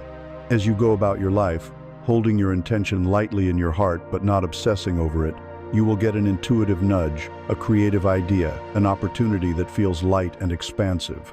This is the universe signaling the next step. You take that action, not because you are desperately trying to make something happen, but because it feels like the natural, joyful, and aligned thing to do. You act from a place of wholeness, not of need. You are not attached to the outcome of any single action. You are simply enjoying the process of tending your beautiful garden. This graceful dance between focused intention and surrendered trust, between doing and being, is the secret to moving from a life of struggle to a life of flow. When you act from pure intention, free from the ego's fearful attachments, your actions in the world are clean, powerful, and harmonious. They are aligned with the greater whole. When you act from a place of attachment, your actions are tangled with the energies of fear, neediness, and control. They create complicated, messy, and binding energetic threads. This ancient understanding of the quality of action has a name. It is the very essence of karma. To fully grasp this, we must now look at the ancient law of cause and effect, not as a system of cosmic reward and punishment, but as a simple, unbiased law of energy. We must come to understand karma as physics. You have learned to wield your creative power through the delicate dance of intention and release. You set a course from a place of wholeness, and then you trust the universe to handle the details. This act of sending forth a clean, clear energy into the world brings us face to face with one of the most ancient and misunderstood laws of existence, the law of karma. For many, the word itself is heavy, laden with notions of sin, cosmic debt, and a fearsome, inescapable fate.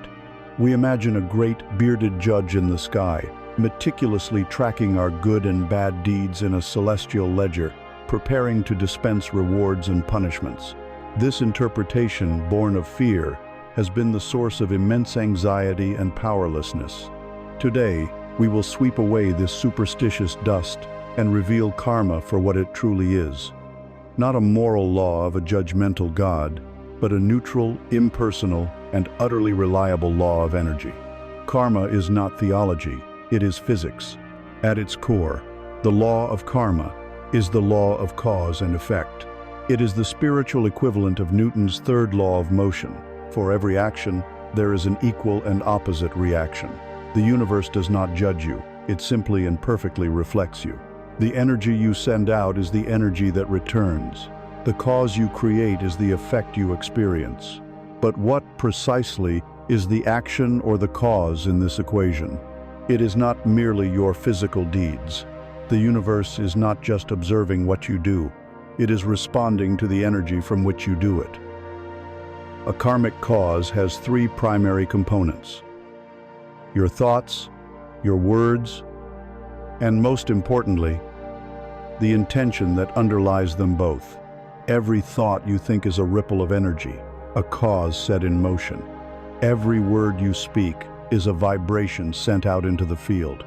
And the intention, the will, the motive, the emotional energy behind the thought or word is the genetic code of the cause, determining the exact nature of the effect that will eventually return. To understand this with perfect clarity, let us use a simple metaphor. Imagine the universe is a vast, fertile, and completely neutral garden. Your consciousness is the gardener. Every action you take, every thought, word, and deed is the planting of a seed. The most vital part of that seed is its intention. If you perform an act of giving, but the intention behind it is to make someone feel indebted to you, you have not planted a seed of generosity. You have planted a seed of manipulation and obligation. If you speak words of praise, but the intention is to flatter someone to get what you want, you have not planted a seed of kindness. You have planted a seed of deceit. The universe, like the neutral soil, does not judge the seed. It has no opinion about apple seeds or poison ivy seeds. Its only job is to provide the conditions for whatever seed you plant to grow. The circumstances of your life, the events and relationships you experience, are the harvest. This is the great, liberating, and sometimes terrifying truth of karma. The life you are experiencing today is the garden you have planted with your past actions, thoughts, and intentions. If you have consistently planted seeds of judgment and criticism towards others, you should not be surprised to find yourself living in a reality where you feel constantly judged and criticized. You are simply harvesting the fruit from your judgment tree. If you have planted seeds of anger and resentment, you will harvest a life filled with conflict and bitterness. If, however, you have consistently planted seeds of genuine compassion, support, and encouragement for others, you will find yourself living in a reality that reflects that support and kindness back to you. You cannot plant a thistle and expect to harvest a rose. The universe does not make mistakes. The harvest always, and without exception, reveals the nature of the seed. This understanding dissolves all sense of victimhood. Life is not happening to you. Life is responding from you. This brings us back to the crucial distinction between intention and attachment. When you act from a place of pure intention giving for the sheer joy of giving, helping without any thought of reward, speaking a truth from a place of love, the action is clean. The seed is pure. The karmic effect that returns to you is one of liberation, joy, and harmony. It does not create binding ties, because there were no strings attached to the original action. This is what is known as creating good or liberating karma. However, when you act from a place of egoic attachment, the karma becomes tangled and complicated. For example, you do a favor for a friend, but you are attached to them reciprocating in a specific way. You are constantly watching and waiting for them to pay you back. The seed you planted was not one of clean generosity, but one of a transactional contract. It was encoded with the needy, controlling energy of attachment. The karmic result is not a feeling of joy, but one of anxiety, potential resentment, and obligation. You have created an energetic thread that binds you to that person in an unhealthy way. This is why sometimes our supposedly good deeds can lead to messy and painful situations. It is never the deed itself, but the intention and the attachments behind it that determine the karmic fruit. So how do we free ourselves from negative karmic cycles? How do we purify a garden that has been sown with the seeds of fear and anger for many years? The old answer was to try and plant enough good seeds to outweigh the bad ones. But this can still be a form of egoic striving. The true path to freedom is not to endlessly try and manipulate the balance of cause and effect, but to step out of the cycle altogether. The cycle of cause and effect is powered by the conditioned, automatic thinking of the ego. It is a chain reaction of unconsciousness. The way to break the chain is to introduce the one element that exists outside of it: pure, present, moment awareness. When you act from a state of deep presence, when your action is not a reaction born of past conditioning, but a fresh response to the reality of the know you, are not planting old karmic seeds. Your action is spontaneous, clear, and unburdened by the past. Presence is the great karmic purifier. It allows the old, conditioned energies to arise and be seen without being acted upon, and in being seen, they dissolve. It allows you to act from a place of profound freedom, creating causes that are aligned not with your personal history, but with the harmony of the universe itself. This unbiased law of energetic cause and effect plays out in every area of your life, from your health to your finances. But its most intimate, powerful, and immediate classroom is in your interactions with other human beings. The people who populate your life are not there by accident. They are essential players in your karmic unfolding. They are the mirrors in which you can most clearly see the reflection of the energy you are transmitting. The qualities you most admire in others are reflections of your own highest potential. And the qualities that trigger you the most in others are often perfect reflections of the disowned parts of yourself, the seeds you have unconsciously planted. To truly understand yourself and the garden you have grown, you must now learn to look deeply and honestly into these living, breathing mirrors. You have now grasped the universal law of karmathe, impersonal, unbiased physics of cause and effect. You understand that the life you experience is a reflection of the energetic seeds you have sown through your thoughts, words, and intentions. This law operates ceaselessly in the background of your life, but it comes into its sharpest and most revealing focus in one particular arena: your relationships with other people. We have been taught to believe that our encounters are random, that finding love is a matter of luck, and that dealing with difficult people is a burden to be endured. The truth is far more intelligent and purposeful. There are no accidental meetings. Every person who plays a significant role in your life is drawn to you by the immaculate law of resonance. They are not there by chance. They are there to serve as your most powerful and intimate spiritual teachers. They are your mirrors. A mirror has one function: to reflect, with perfect, unbiased accuracy, whatever is placed before it. It does not judge. It does not invent.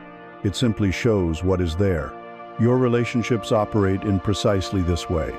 The people in your life are mirrors that reflect the contents of your own consciousness back to you. This mirroring works in two primary ways: through attraction and through repulsion.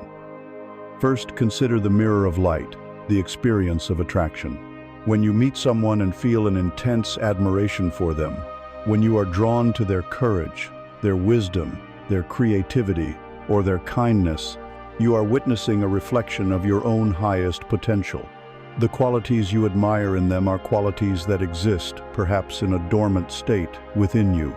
They are vibrating at a frequency that you also possess, and their presence activates that frequency in you, making you feel alive and inspired.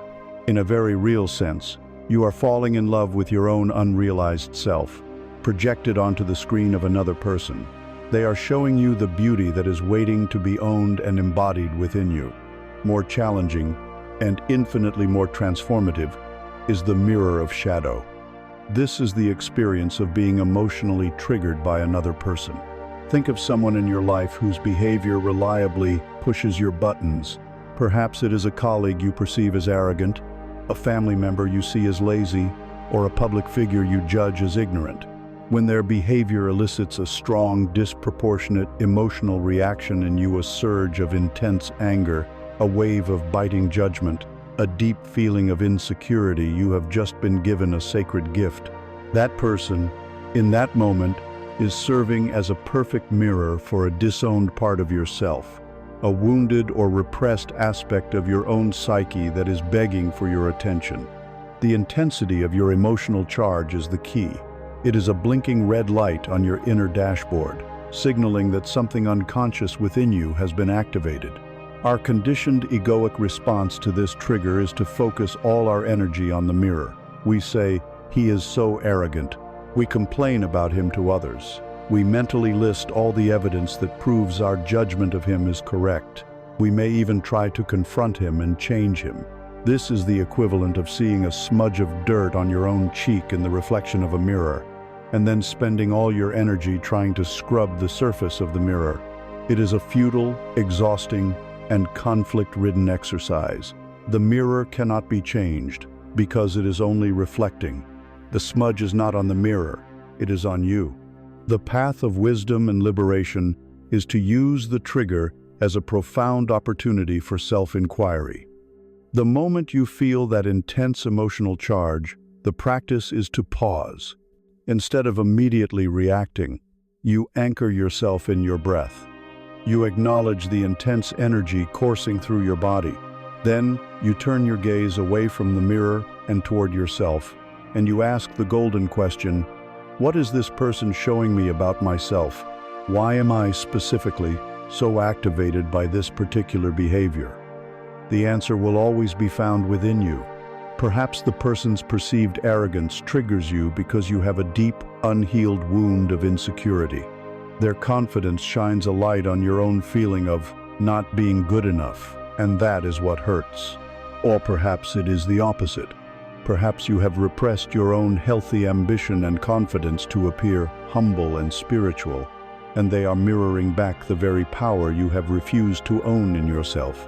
Perhaps the person you judge as lazy triggers you because you are a workaholic, terrified of rest, and they are mirroring back your own deep need for stillness. The trigger is always a signpost pointing inward. This does not mean the other person's behavior is condoned or excused. They are on their own karmic journey, but their journey is not your primary concern. Your liberation lies in taking 100% responsibility for your own emotional reaction. By using the trigger to find and heal the wounded, unconscious parts of yourself, the trigger loses its power. When you heal your own insecurity, someone else's confidence no longer feels like a threat. When you integrate your own need for rest, someone else's laziness no longer infuriates you. The mirror remains, but because the smudge on your own face has been cleaned, you no longer see it in the reflection. You become free. You can then interact with that person from a place of clarity and peace, not from a place of unconscious reactivity. You can set a boundary, have a difficult conversation, or simply let them be, but you do it from a place of power, not pain. Every person in your life is a teacher. The loving partner who shows you your beauty is a teacher. The difficult boss who shows you your unhealed wounds is a teacher. The cashier at the store, the driver who cuts you off in traffic's very interaction, is a potential lesson, a new reflection in the mirror. A conscious relationship, then, is one where two people agree to use their connection as a spiritual practice. They understand that conflict is not a sign that the relationship is failing. It is a sign that an opportunity for healing has arisen. When a disagreement occurs, instead of falling into the ego's game of you versus me, they learn to pause and ask, what is this conflict revealing to us? What unhealed part in me is being reflected by you, And what part in you is being reflected by me? The relationship becomes a sacred crucible, a safe container where both individuals can bring their shadows into the light to be healed, not through blame, but through mutual, compassionate awareness. To learn to see the divine teacher in the face of your most challenging relationship is one of the highest spiritual arts. It is the practice of transmuting the lead of conflict into the gold of wisdom. When this becomes possible, when you can genuinely thank the person who has triggered you the most for being your greatest guru, your perception of the entire world begins to radically transform. You begin to understand that if the sacred can be found here, in the messy, painful heart of human relationships, then there is nowhere it cannot be found. You begin to realize that divinity is not confined to special people, holy books, or peak experiences. It is hidden in plain sight, waiting to be discovered in the most simple, the most overlooked, the most ordinary moments of your daily life. You have learned to see the divine teacher in the faces of those around you, finding profound lessons even in the heart of conflict. This ability to perceive the sacred in the unexpected is a powerful key. Now, we will use that key to unlock a space where the sacred has been hiding all along, a place so obvious that we have overlooked it for our entire lives, the mundane. Our modern world and the striving ego have taught us to categorize our lives. We have our spiritual moments, the time we spend in meditation, in prayer, in nature, or reading a profound book. And then we have the rest of it, ordinary life. This is the time spent washing the dishes, commuting to work, paying bills, folding laundry, and answering emails. We see these two categories as fundamentally separate. We endure the mundane in order to earn our moments of the sacred. We treat our daily chores as obstacles to be rushed through so we can finally get to the real business of living, of finding peace. This separation is the greatest illusion on the spiritual path. It is a trick of the ego that keeps you in a perpetual state of seeking, always believing that peace and enlightenment are somewhere else, in a future moment, after the to-do list is finished. But what if there is no separation? What if the sacred is not something you have to go out and find, but something that is woven into the very fabric of the ordinary? What if enlightenment is not about escaping your life, but about waking up fully inside of it? This is the great secret of all awakened consciousness. The profound is found only in the present, and the present is most often filled with the mundane. To reject the mundane is to reject the only ground where the sacred can take root. There is a classic Zen story that illuminates this perfectly.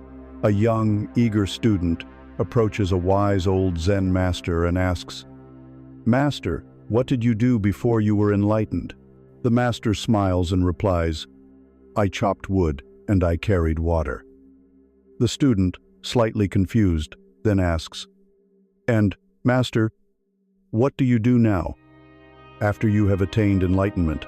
The master's smile widens slightly. He replies, "I chop wood and I carry water." The student is stunned.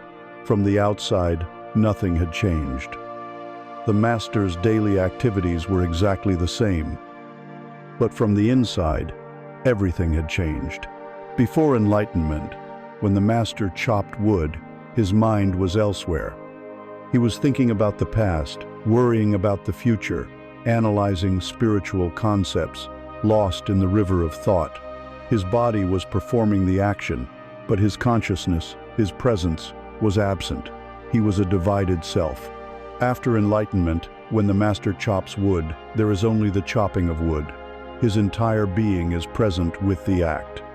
He feels the heft and grain of the axe handle in his hands.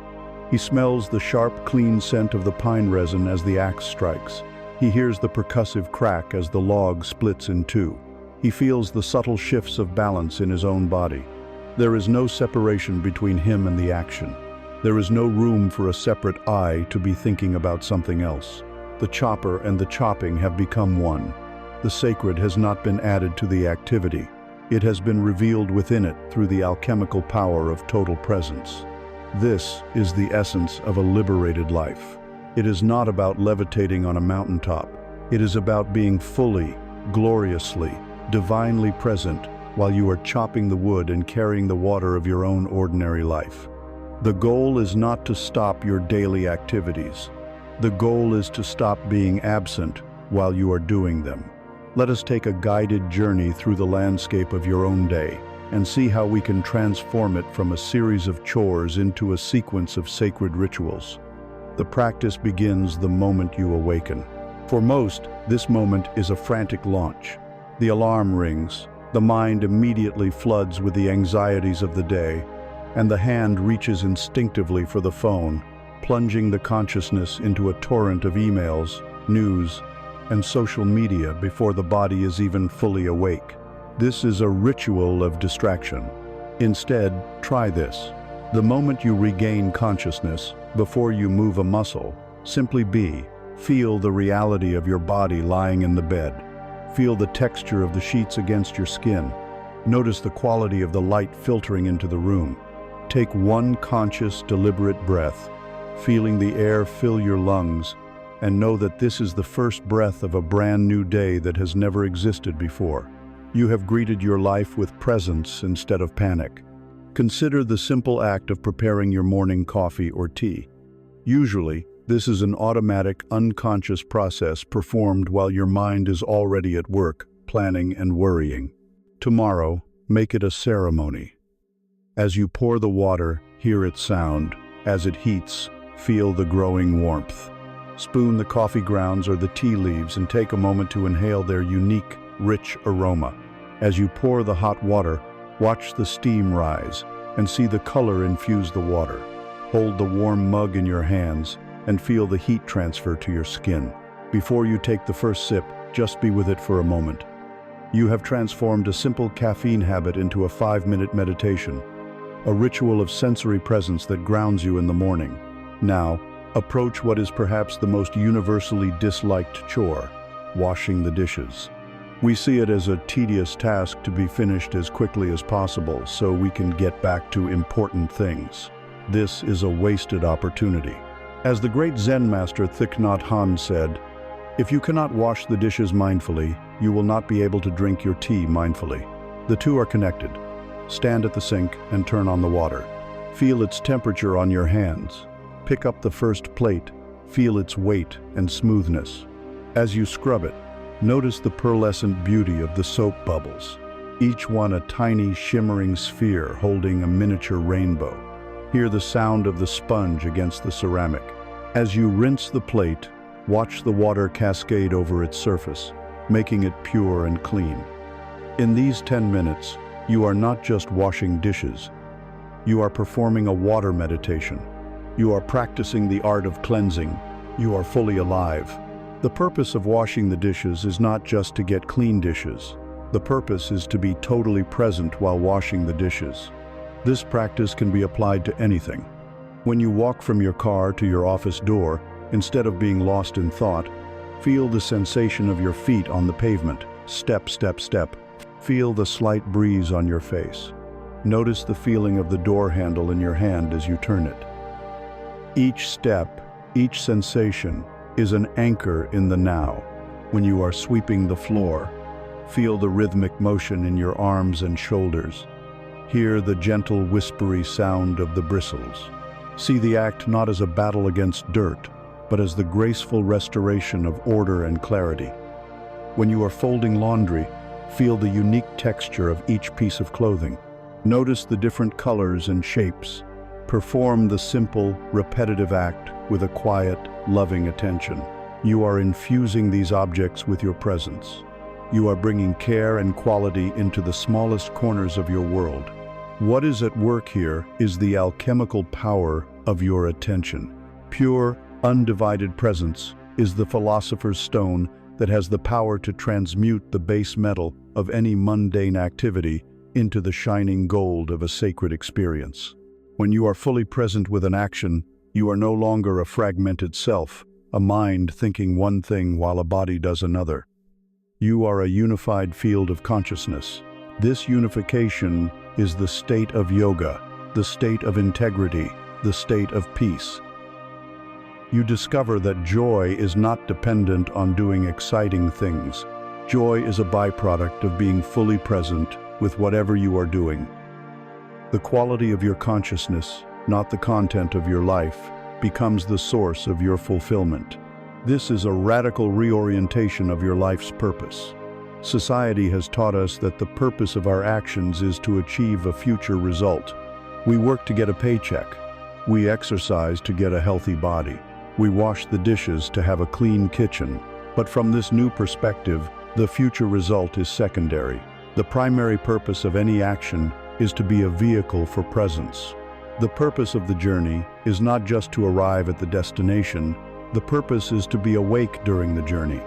As you begin to practice this, to discover the deep, quiet joy of simply being while you perform your daily tasks, you will inevitably encounter a point of friction. The world we live in is not a Zen monastery. It is a world that screams for doing. It demands productivity, goals, ambition, and achievement. It values the future result far more than the present moment quality of awareness. How then do we reconcile this profound inner state of peaceful being with the relentless outer demands for doing? Is it possible to be both a human being and a human doing? To answer this, we must now explore the graceful, dynamic interplay between these two fundamental modes of existence. We must learn the sacred dance of doing and being. You have learned to find the sacred in the mundane, to transform the simple act of washing a dish into a ceremony of presence. In this, you have discovered the deep, quiet, and profound joy of being. It is a state of inner peace, of connection to the timeless. Now, a feeling of being at home in yourself, regardless of your external circumstances. Yet, as you cultivate this inner state, you feel a tension. You open your eyes from a moment of peaceful being only to be met with a world that does not value stillness. You are met with deadlines, responsibilities, ambitions, and a culture that relentlessly, breathlessly glorifies doing. This is the central paradox for the modern spiritual seeker. How to reconcile the soul's deep need for being with the world's insatiable demand for doing. To resolve this, we must first understand these two fundamental modes of existence. Doing is the active, outward-focused, masculine principle of life. It is the energy of the world. It is goal-oriented, linear, and lives in psychological time. The doing mind is always focused on the past as a reference for its next action, and on the future as the place where its goals will be realized.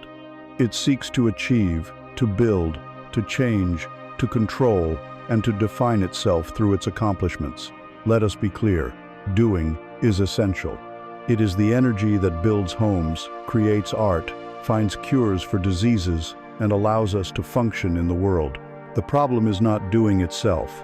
The problem is that our society has made it a god, the only god we are taught to worship. Being, on the other hand, is the receptive, inward-focused, feminine principle. It is the energy of the soul. It is not goal-oriented, but process-oriented. It is not linear, but spacious. It does not live in time. It lives in the timelessness of the now. The state of being finds its fulfillment not in achieving a future result, but in the quality of awareness present in this very moment. It is the silent, formless consciousness that we have been cultivating throughout this journey. It is the source of our peace, our creativity, our intuition, and our deepest wisdom. Our culture, obsessed with doing, has largely forgotten the value of being. We see it as laziness, as unproductivity, as a waste of time. We are taught to be human doings, and we have forgotten how to be human beings. This profound imbalance has led to the signature pathologies of our age. A life dominated entirely by doing, without the grounding anchor of being, is a recipe for suffering. It creates a state of chronic stress and anxiety, as the mind is perpetually living in a non-existent future, rehearsing for disaster and chasing the next goal on an endless treadmill. This relentless outward expenditure of energy, with no time for inner replenishment, inevitably leads to burnout, exhaustion, and a deep sense of meaninglessness. You may become incredibly successful in the eyes of the world, your life filled with accomplishments, yet you feel a quiet, hollow ache inside. Your life is full, but you feel empty. This happens because your actions, your doing, have become disconnected from the source, from the wellspring of your being. You are busy being busy, but you have forgotten the why behind your actions. Your life becomes a series of joyless tasks, and you feel like a ghost rattling around in the machine of your own achievements. While less common in our hyper-productive society, there is also a pathology of unbalanced being. This is a state of detached, disengaged quietism, where spirituality is used as a shield to avoid the responsibilities and challenges of life. It is a misunderstanding of the path to believe that awakening means retreating from the world into a permanent state of passive observation. This is not freedom, it is fear, dressed in spiritual robes. The enlightened Zen master did not stop chopping wood and carrying water. He did not abandon the world of doing. He learned to infuse his doing with the quality of being. Life requires our participation. The goal is not to stop acting, but to transform the quality of our action. The secret, then, lies not in choosing one over the other, but in learning to integrate them into a graceful, dynamic, and powerful dance. The new paradigm is this: being must become the foundation from which all your doing arises. You establish yourself first in the silent presence of the now, and then you move out into the world of action from that centered, peaceful place. Imagine a master archer preparing to shoot an arrow. The physical act of drawing the heavy bowstring is doing. It requires strength, effort, and skill. But if the archer tries to release the arrow while still straining and shaking, the arrow will fly erratically and miss the target. The most crucial part of the process is the moment after the bow is drawn. It is a moment of absolute stillness. The archer holds the fully drawn bow, and for a silent second, he becomes completely present. His breath stops. The world disappears. The archer, the bow, the arrow, and the target become a single, unified field of awareness. This is the moment of pure being. From this potent stillness, the release of the arrow, the next act of doing is almost effortless. It is clean, powerful, and perfectly accurate. Action that emerges from a state of presence is infinitely more effective and intelligent than action that emerges from a state of stress and panic. How do we practice this sacred dance in our daily lives? First, we can learn to insert sacred pauses before we act. Before you begin a challenging task at work, before you make an important phone call, before you enter a difficult conversation, take a moment. Close your eyes. Take one single, conscious breath. Feel the aliveness in your hands. Connect with the stillness within. First, find your being. Then, from that quiet place, initiate your doing. You will be astonished at how the quality of your subsequent action is transformed. It will be imbued with a calm clarity that was absent before. Second, you can learn to maintain a thread of being even while you are doing.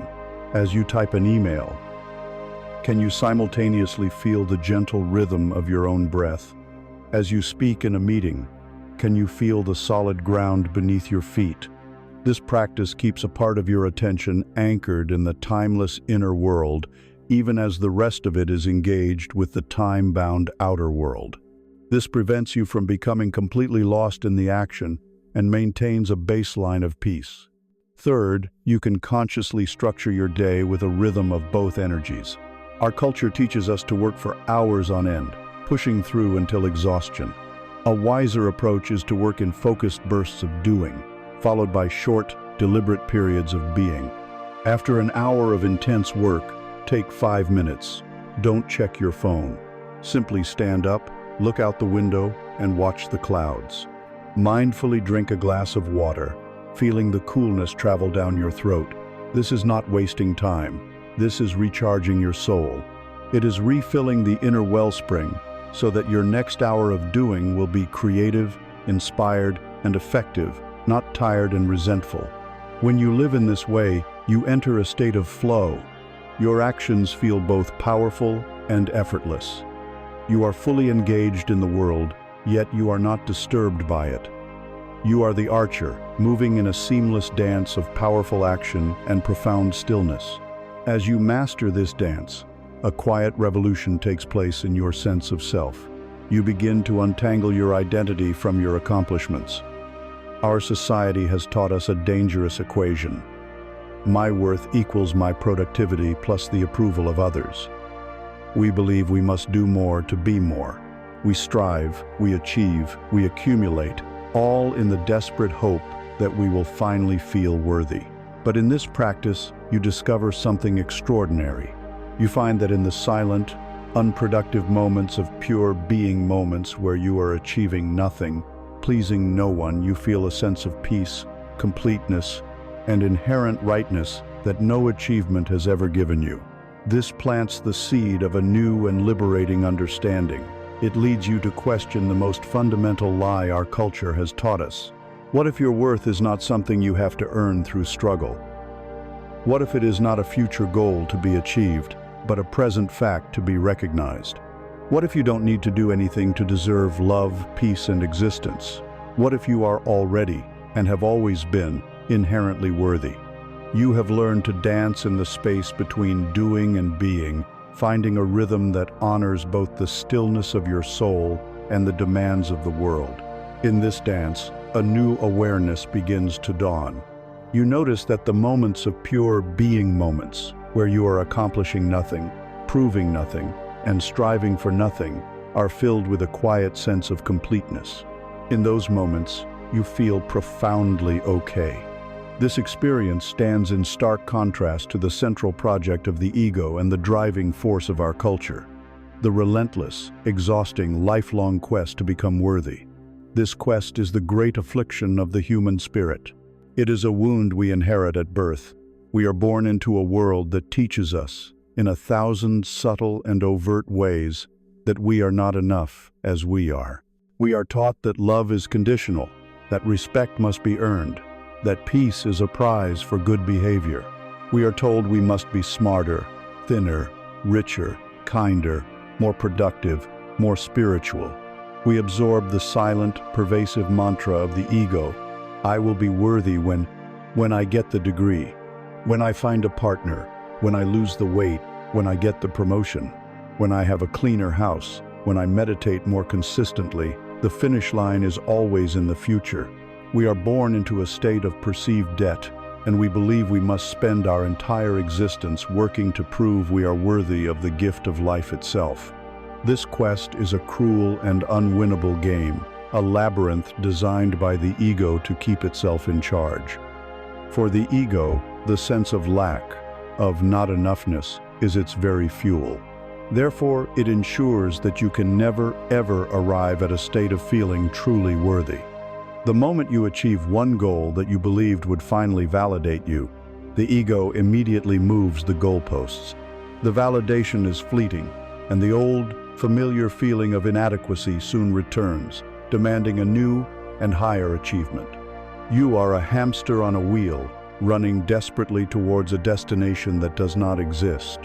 You build your sense of self-worth on the flimsy scaffolding of external accomplishments and the shifting opinions of others, a structure that is bound to collapse with the first strong wind of criticism or failure. This endless chase, this constant effort to justify your own existence, is the source of our deepest anxiety and our most profound exhaustion. It is the engine that drives the unbalanced, unsustainable doing that burns us out and leaves us feeling hollow. Now, I invite you to step off that wheel. I invite you to consider a simple, radical, and liberating truth. Consider a wildflower growing in a field. Consider a rose in a garden. Does the rose struggle and strive to be beautiful? Does it anxiously check its petals against the other roses, worrying that it is not worthy enough? Does it feel it must earn its right to the sunlight, the rain, and the soil? Of course not. The rose simply is. It opens in the sun, it closes in the dark. It draws water from the earth. It expresses its own unique, innate, and perfect roseness without any effort or internal conflict. Its beauty is not a prize it wins for good behavior. Its right to exist is not a conditional loan. Its worth is not in question. It is inherent, absolute, and inseparable from the simple, miraculous fact of its being. The rose does not need to do anything to be worthy. It is worthy because it is. You are that flower. You were not born as a problem to be solved, a flawed project that needs constant renovation. You did not come into this life with a deficit. You were born complete. Your fundamental nature is one of wholeness. Your right to exist, to take up space, to breathe the air, to be loved, to experience joy. This is not something you must earn through your actions. It is your birthright. It is as intrinsic to you as the scent is to the rose. To spend your life trying to become worthy is a profound misunderstanding of who you are. It is like a wave in the ocean spending its entire existence trying to become wet. It already is. Your struggle is not noble. It is redundant. This does not mean you stop growing or learning or creating. The rose does not remain a tight bud out of complacency. It naturally, effortlessly, unfolds to its fullest expression when the conditions are right. This is the great shift in perspective, from a life of desperate striving to a life of graceful unfolding. When you know, in the very marrow of your bones, that you are already worthy, your actions are no longer driven by the frantic, needy energy of trying to fill a void. Instead, your actions become a joyful and authentic expression of the wholeness that you already are. You work not to prove your worth, but because the creative energy of the universe naturally flows through you. You are kind to others not to earn good person points, but because kindness is the natural fragrance of a heart that is at peace with itself. You pursue your goals not to finally feel adequate, but for the simple joy of the creative journey itself. The desperate, anxious striving is replaced by a calm, powerful, and joyful unfolding. So I say this to you now, with all the love and clarity of the universe itself, you can stop. You can lay down the heavy, heavy burden of trying to be good enough. You can release the lifelong project of self-improvement. You are not a project, you are a presence. You don't have to prove anything to anyone, least of all to yourself. You have permission to be imperfect. You have permission to be a work in progress. You have permission to be gloriously, messily, beautifully human. You are already worthy. You were worthy with your first breath, and you will be worthy with your last. Your worth is not in what you do or what you achieve. It is not in how others see you. It is in the simple, undeniable, miraculous fact of your being. Rest in that knowing. Let it saturate every cell. Let it be the new foundation upon which you build your life, not a foundation of striving, but a foundation of absolute, unconditional self-acceptance. This deep, cellular knowing of your own inherent worth is the beginning of what the spiritual traditions call liberation. It is freedom. It is not freedom from the challenges of life, but freedom in the midst of them. It is freedom from the relentless, tyrannical voice of the inner critic. It is freedom from the exhausting need for external validation. It is freedom from the fear that you are fundamentally flawed. Many have imagined that enlightenment or liberation is a kind of fantastical escapia, permanent state of bliss, a transcendence that leaves the messy human world behind. But this is a subtle trap of the spiritual ego. True liberation is not an escape from the human experience. It is the freedom to live it fully, without the self-imposed prison of your own mind. It is time now to explore what this profound freedom truly means. You have stood in the liberating truth of your own inherent worth, realizing that you are not a project to be fixed, but a life to be celebrated. This realization is the gateway to true freedom, a state the sages have called liberation or enlightenment. But here we must be exceptionally careful, for the ego, in its final and most subtle act of self-preservation, loves to turn the idea of enlightenment into a fantastical spiritual fantasy.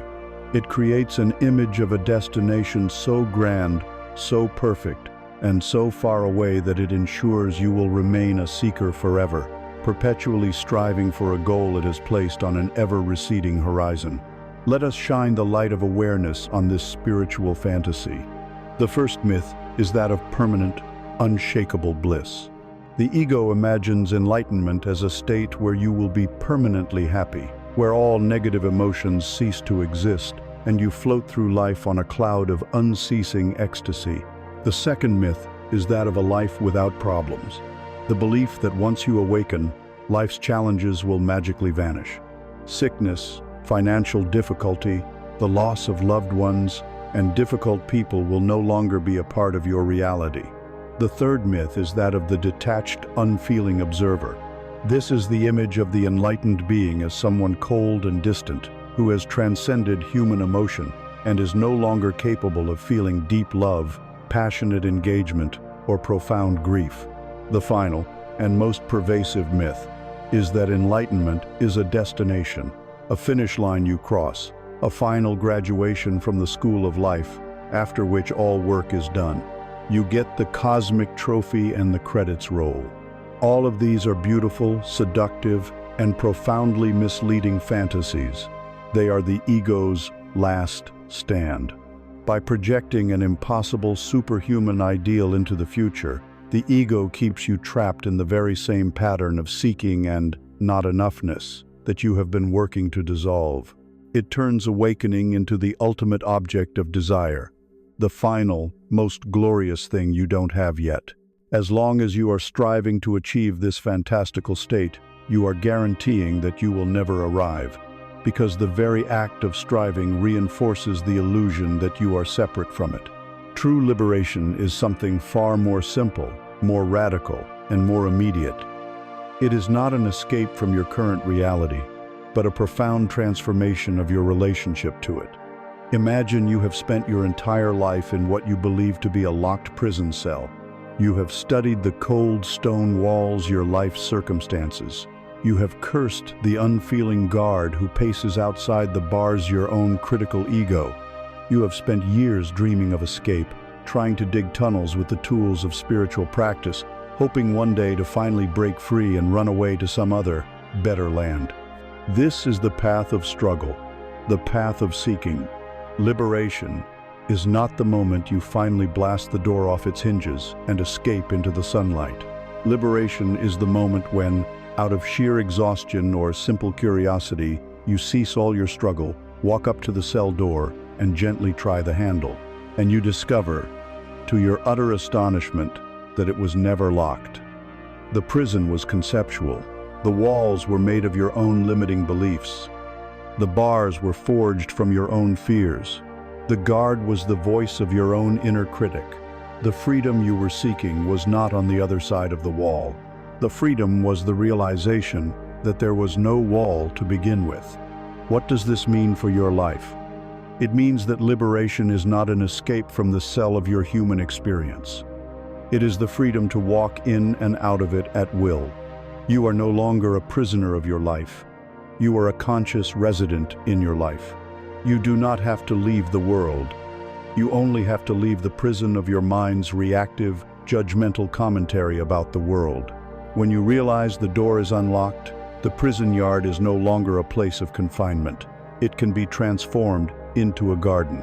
You are now free in the world, not from it. So what does this liberated life actually look like, day to day?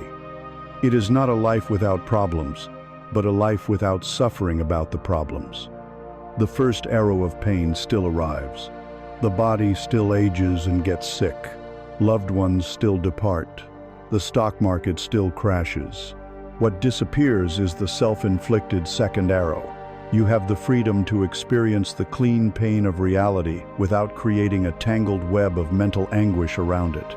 You are free from the tyranny of your own mind. This freedom has several distinct hallmarks. The first is freedom from identification with thought. You still have a thinking mind, but you no longer believe you are your thoughts. The voice of the inner critic may still occasionally whisper, but you see it for what it is: an old, conditioned, impersonal mental habit.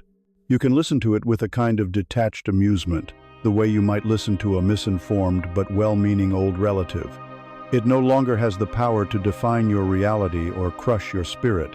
A thought is just a thought, a cloud passing through the vast sky of your awareness. The second hallmark is the capacity to embrace the full spectrum of human emotion. A liberated being is not an unfeeling robot. On the contrary, with the armor of the ego dissolved, the heart becomes more open, more sensitive, more alive. You feel joy more intensely because you are not afraid of it ending. You feel love more profoundly because it is not tainted by the fear of loss. And you can even feel grief and sadness more cleanly and purely, allowing them to move through you as a natural expression of love without the secondary story of self-pity or despair. You are free to feel everything, and because you are free to feel everything, you are not controlled by anything. This leads to the third hallmark, a fundamental shift from fear to trust as your baseline operating system. The ego lives in a state of perpetual fear. It fears the future, it regrets the past, it fears loss, and above all, it fears its own dissolution. The liberated consciousness rests in a deep, intuitive trust in the intelligence of life. You cease to see the universe as a hostile or random place you must constantly defend against. You recognize it as the larger body of your own being, an intelligent unfolding process. You learn to relax, to flow with change, and to trust that even challenges are part of a benevolent, though often mysterious, curriculum for your growth. Finally, this freedom expresses itself as spontaneous, compassionate action and a deep sense of humor.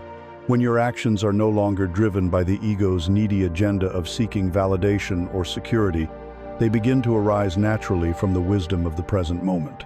You see what is needed, and you act, simply and directly. This action is imbued with a natural compassion, because you no longer see others as separate from yourself. And humor, especially the ability to laugh at yourself, becomes a constant companion. The ego is pathologically serious because it believes its survival is always at stake. From the spacious perspective of awareness, the ego's dramas and self-important posturings are seen to be utterly absurd. To be able to smile with genuine affection at your own conditioned patterns as they arise is a profound sign of liberation. This path is not a race to a final destination. There is no moment where you get it and the journey is over. It is a continuous process of deepening, of remembering and forgetting, of waking up again and again, moment by moment. At first, you may get lost in the old prison of thought for days at a time. Then, as your awareness strengthens, you may get lost for only hours, then minutes. Eventually, the recovery time becomes almost instantaneous. You feel the old reactive pattern begin to hook you, and in that same moment, the light of awareness shines, and you are free again. The path itself becomes the destination. The practice of waking up is the awakened life. We began this entire journey with a great outward search, looking for a savior, a philosophy, a state of being, a Buddha that existed somewhere outside of ourselves. We turned inward and journeyed through the landscapes of the mind. We learned to watch our thoughts, to understand the ego, to anchor in the now, to accept what is, to see our cosmic interconnectedness, to balance doing and being, and to realize our own inherent worth. We have redefined freedom itself. This whole journey has been a process of elimination, of stripping away all the illusions and false ideas about what we were looking for. And now, at the culmination of this journey, what is left? After all the concepts have been dismantled, we find that what we were seeking was never lost and could not be found, because it is the seeker itself. The peace we craved, the freedom we desired, the enlightened being we hoped to become was never at the end of some long and arduous path. It was the awareness walking the path all along. It is time now to realize the simplest, most profound, and most immediate truth of all. The Buddha is not a person to be found, but a presence to be realized. The Buddha is simply awareness. You have walked a long road. You began as a seeker, convinced that the peace you craved, the truth you sought, The enlightened being you revered as Buddha was a distant peak to be scaled, a treasure buried in a faraway land. You searched in the external world, in accomplishments, in philosophies, and in the eyes of others, only to find yourself weary and unfulfilled. So you turned inward. You journeyed through the echoing silence of your own mind, learning to stand on the bank of the ceaseless river of thought. You faced the sentinel of the ego and understood its fears. You discovered the immense power of the now, the sacred temple of the breath, and the freedom of radical acceptance.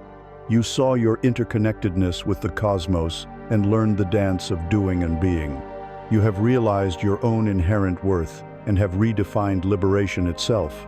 And now, here, at the culmination of this epic inner journey, we arrive at the final destination, only to realize it is the very place from which we started. The entire quest was based on a single fundamental misunderstanding, the belief that what we were seeking was lost or absent. You have been a person searching desperately for the ocean, while standing all along knee-deep in its warm, welcoming waters. The frantic motion of your searching was the only thing stirring up the sand and clouding the clarity of the water around you. Now, the invitation is to simply stop, to be still, to cease all searching, all striving, all becoming. And in this stillness, to finally recognize the nature of the very ground on which you stand. To do this, we must look directly at the idea we have been chasing, the idea of the Buddha. For millennia, this word has been enshrined, worshipped, and mythologized. We picture a serene golden figure, a historical personage who lived 2,500 years ago, a being so far beyond us that he seems more like a god than a man. We have placed him on an altar, externalized him, and in doing so, we have made his attainment seem impossibly remote. This is the ego's final and most subtle trick, to take the goal of liberation and make it an object of worship, ensuring that it remains forever separate from you. But the word Buddha was never a name. It is a title, an honorary distinction derived from the ancient Sanskrit root bud. This root has several meanings: to awaken, to perceive, to know, to be aware. Therefore, the word Buddha simply means the awakened one, or, more accurately, the one who is aware.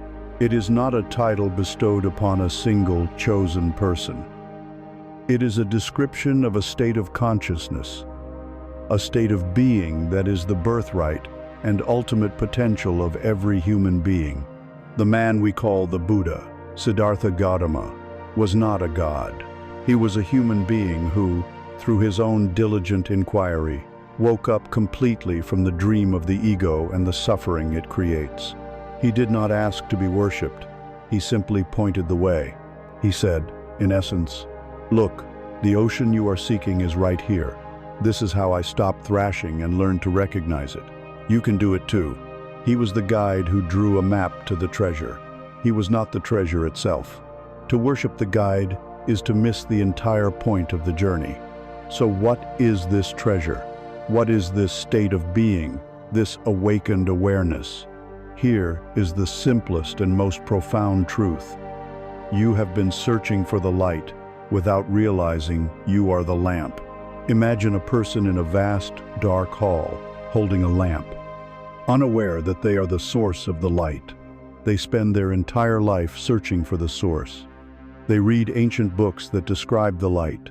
They listen to stories of great men and women who found the light.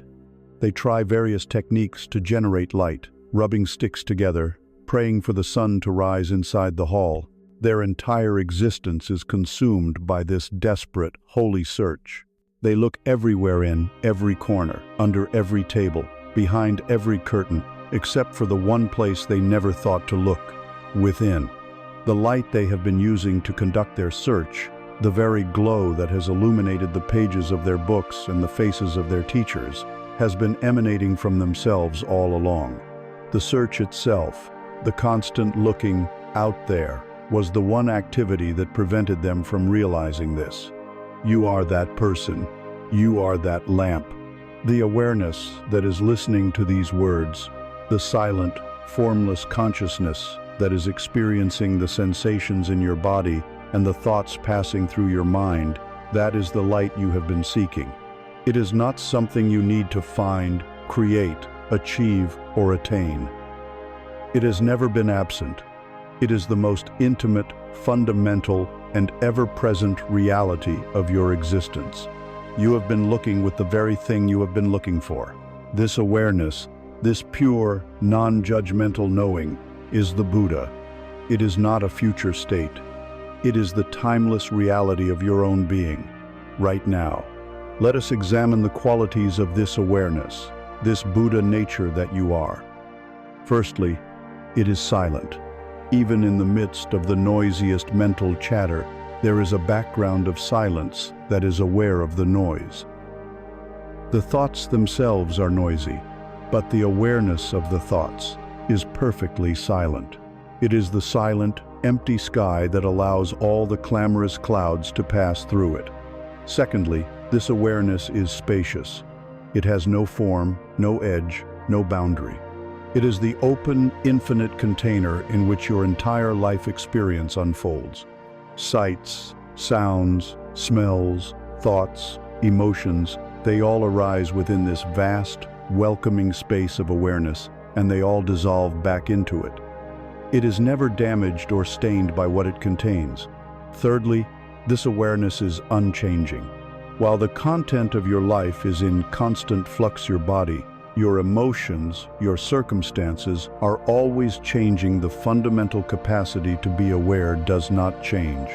The awareness that looked out through your eyes when you were a 5-year-old child, full of wonder, is the exact same, pure awareness that is looking out through your eyes right now. The personality has changed, the body has changed, but the light of awareness itself is timeless. It is the one constant in a universe of impermanence. Lastly, this awareness is inherently peaceful. Peace is not something you have to create. It is your default setting. The only thing that obscures this peace is the ego's constant struggle, its resistance to what is. When the struggle ceases, peace is not what you get. It is what is revealed. It is the natural state of awareness itself, which is not in conflict with anything, because it allows everything to be as it is. This Buddha awareness is not a complex philosophical idea. It is the most immediate and intimate experience you have. Feel it now.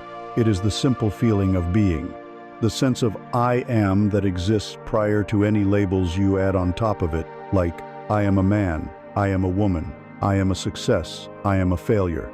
Before all those stories, there is just the simple, luminous, silent knowing of your own presence. That is the Buddha. That is your true home.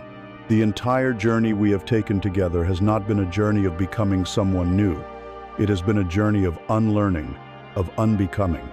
It has been a process of gently removing all the layers of false identity you have taken on the ego, the conditioning, the stories, the belief in your own inadequacy. A master sculptor does not create a beautiful statue by adding clay. He reveals the statue that is already hidden within the block of marble by chipping away the pieces that are not the statue. You have been chipping away the stone of your conditioning to reveal the masterpiece that was always already there. The great search is over. The path has led you back to the exact spot where you began, but with one crucial difference. Now you know where you are. Now you recognize the ground beneath your feet.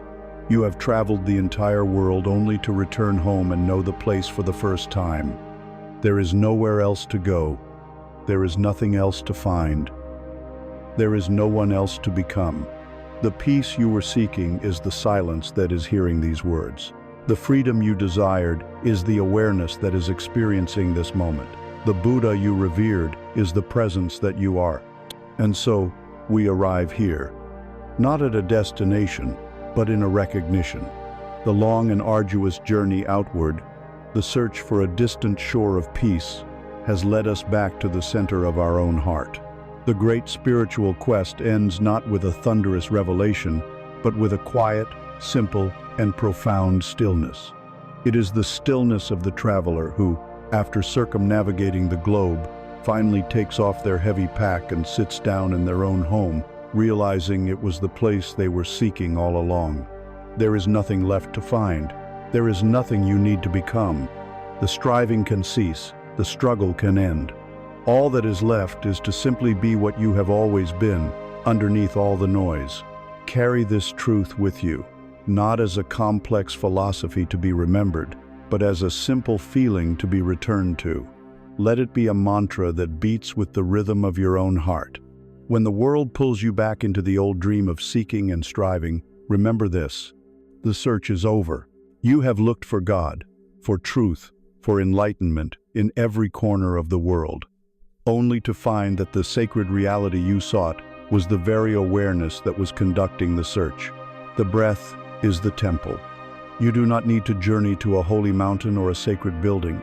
Your sanctuary is portable, and it is as close as your next inhale and your next exhale. Return to it always, for it is the doorway to the present moment. This moment is the teacher. All the wisdom of the universe, all the lessons your soul needs to learn, are not written in ancient books, but in the living text of the now. Be its devoted student. You are the presence you were seeking. The peace, the wholeness, the love, the light, the Buddhate is not an external entity to be prayed to or a future state to be achieved. It is the silent, loving, and luminous awareness that you are. This is not the end of your life's journey, but it is the end of the war with yourself. You will still chop wood and carry water. You will still love and work and laugh and weep. The waves of life will continue to rise and fall, but you will no longer be a small, frightened boat tossed about by the storm. You will be the deep, silent, peaceful ocean that is the substance of all waves. You will meet life from a place of profound peace and unshakable presence. When you forget, as you sometimes will, be gentle with yourself. The path is not a straight line. Simply notice you have been dreaming, and with your next breath, come home. There is nothing more to say. Rest here. You are home.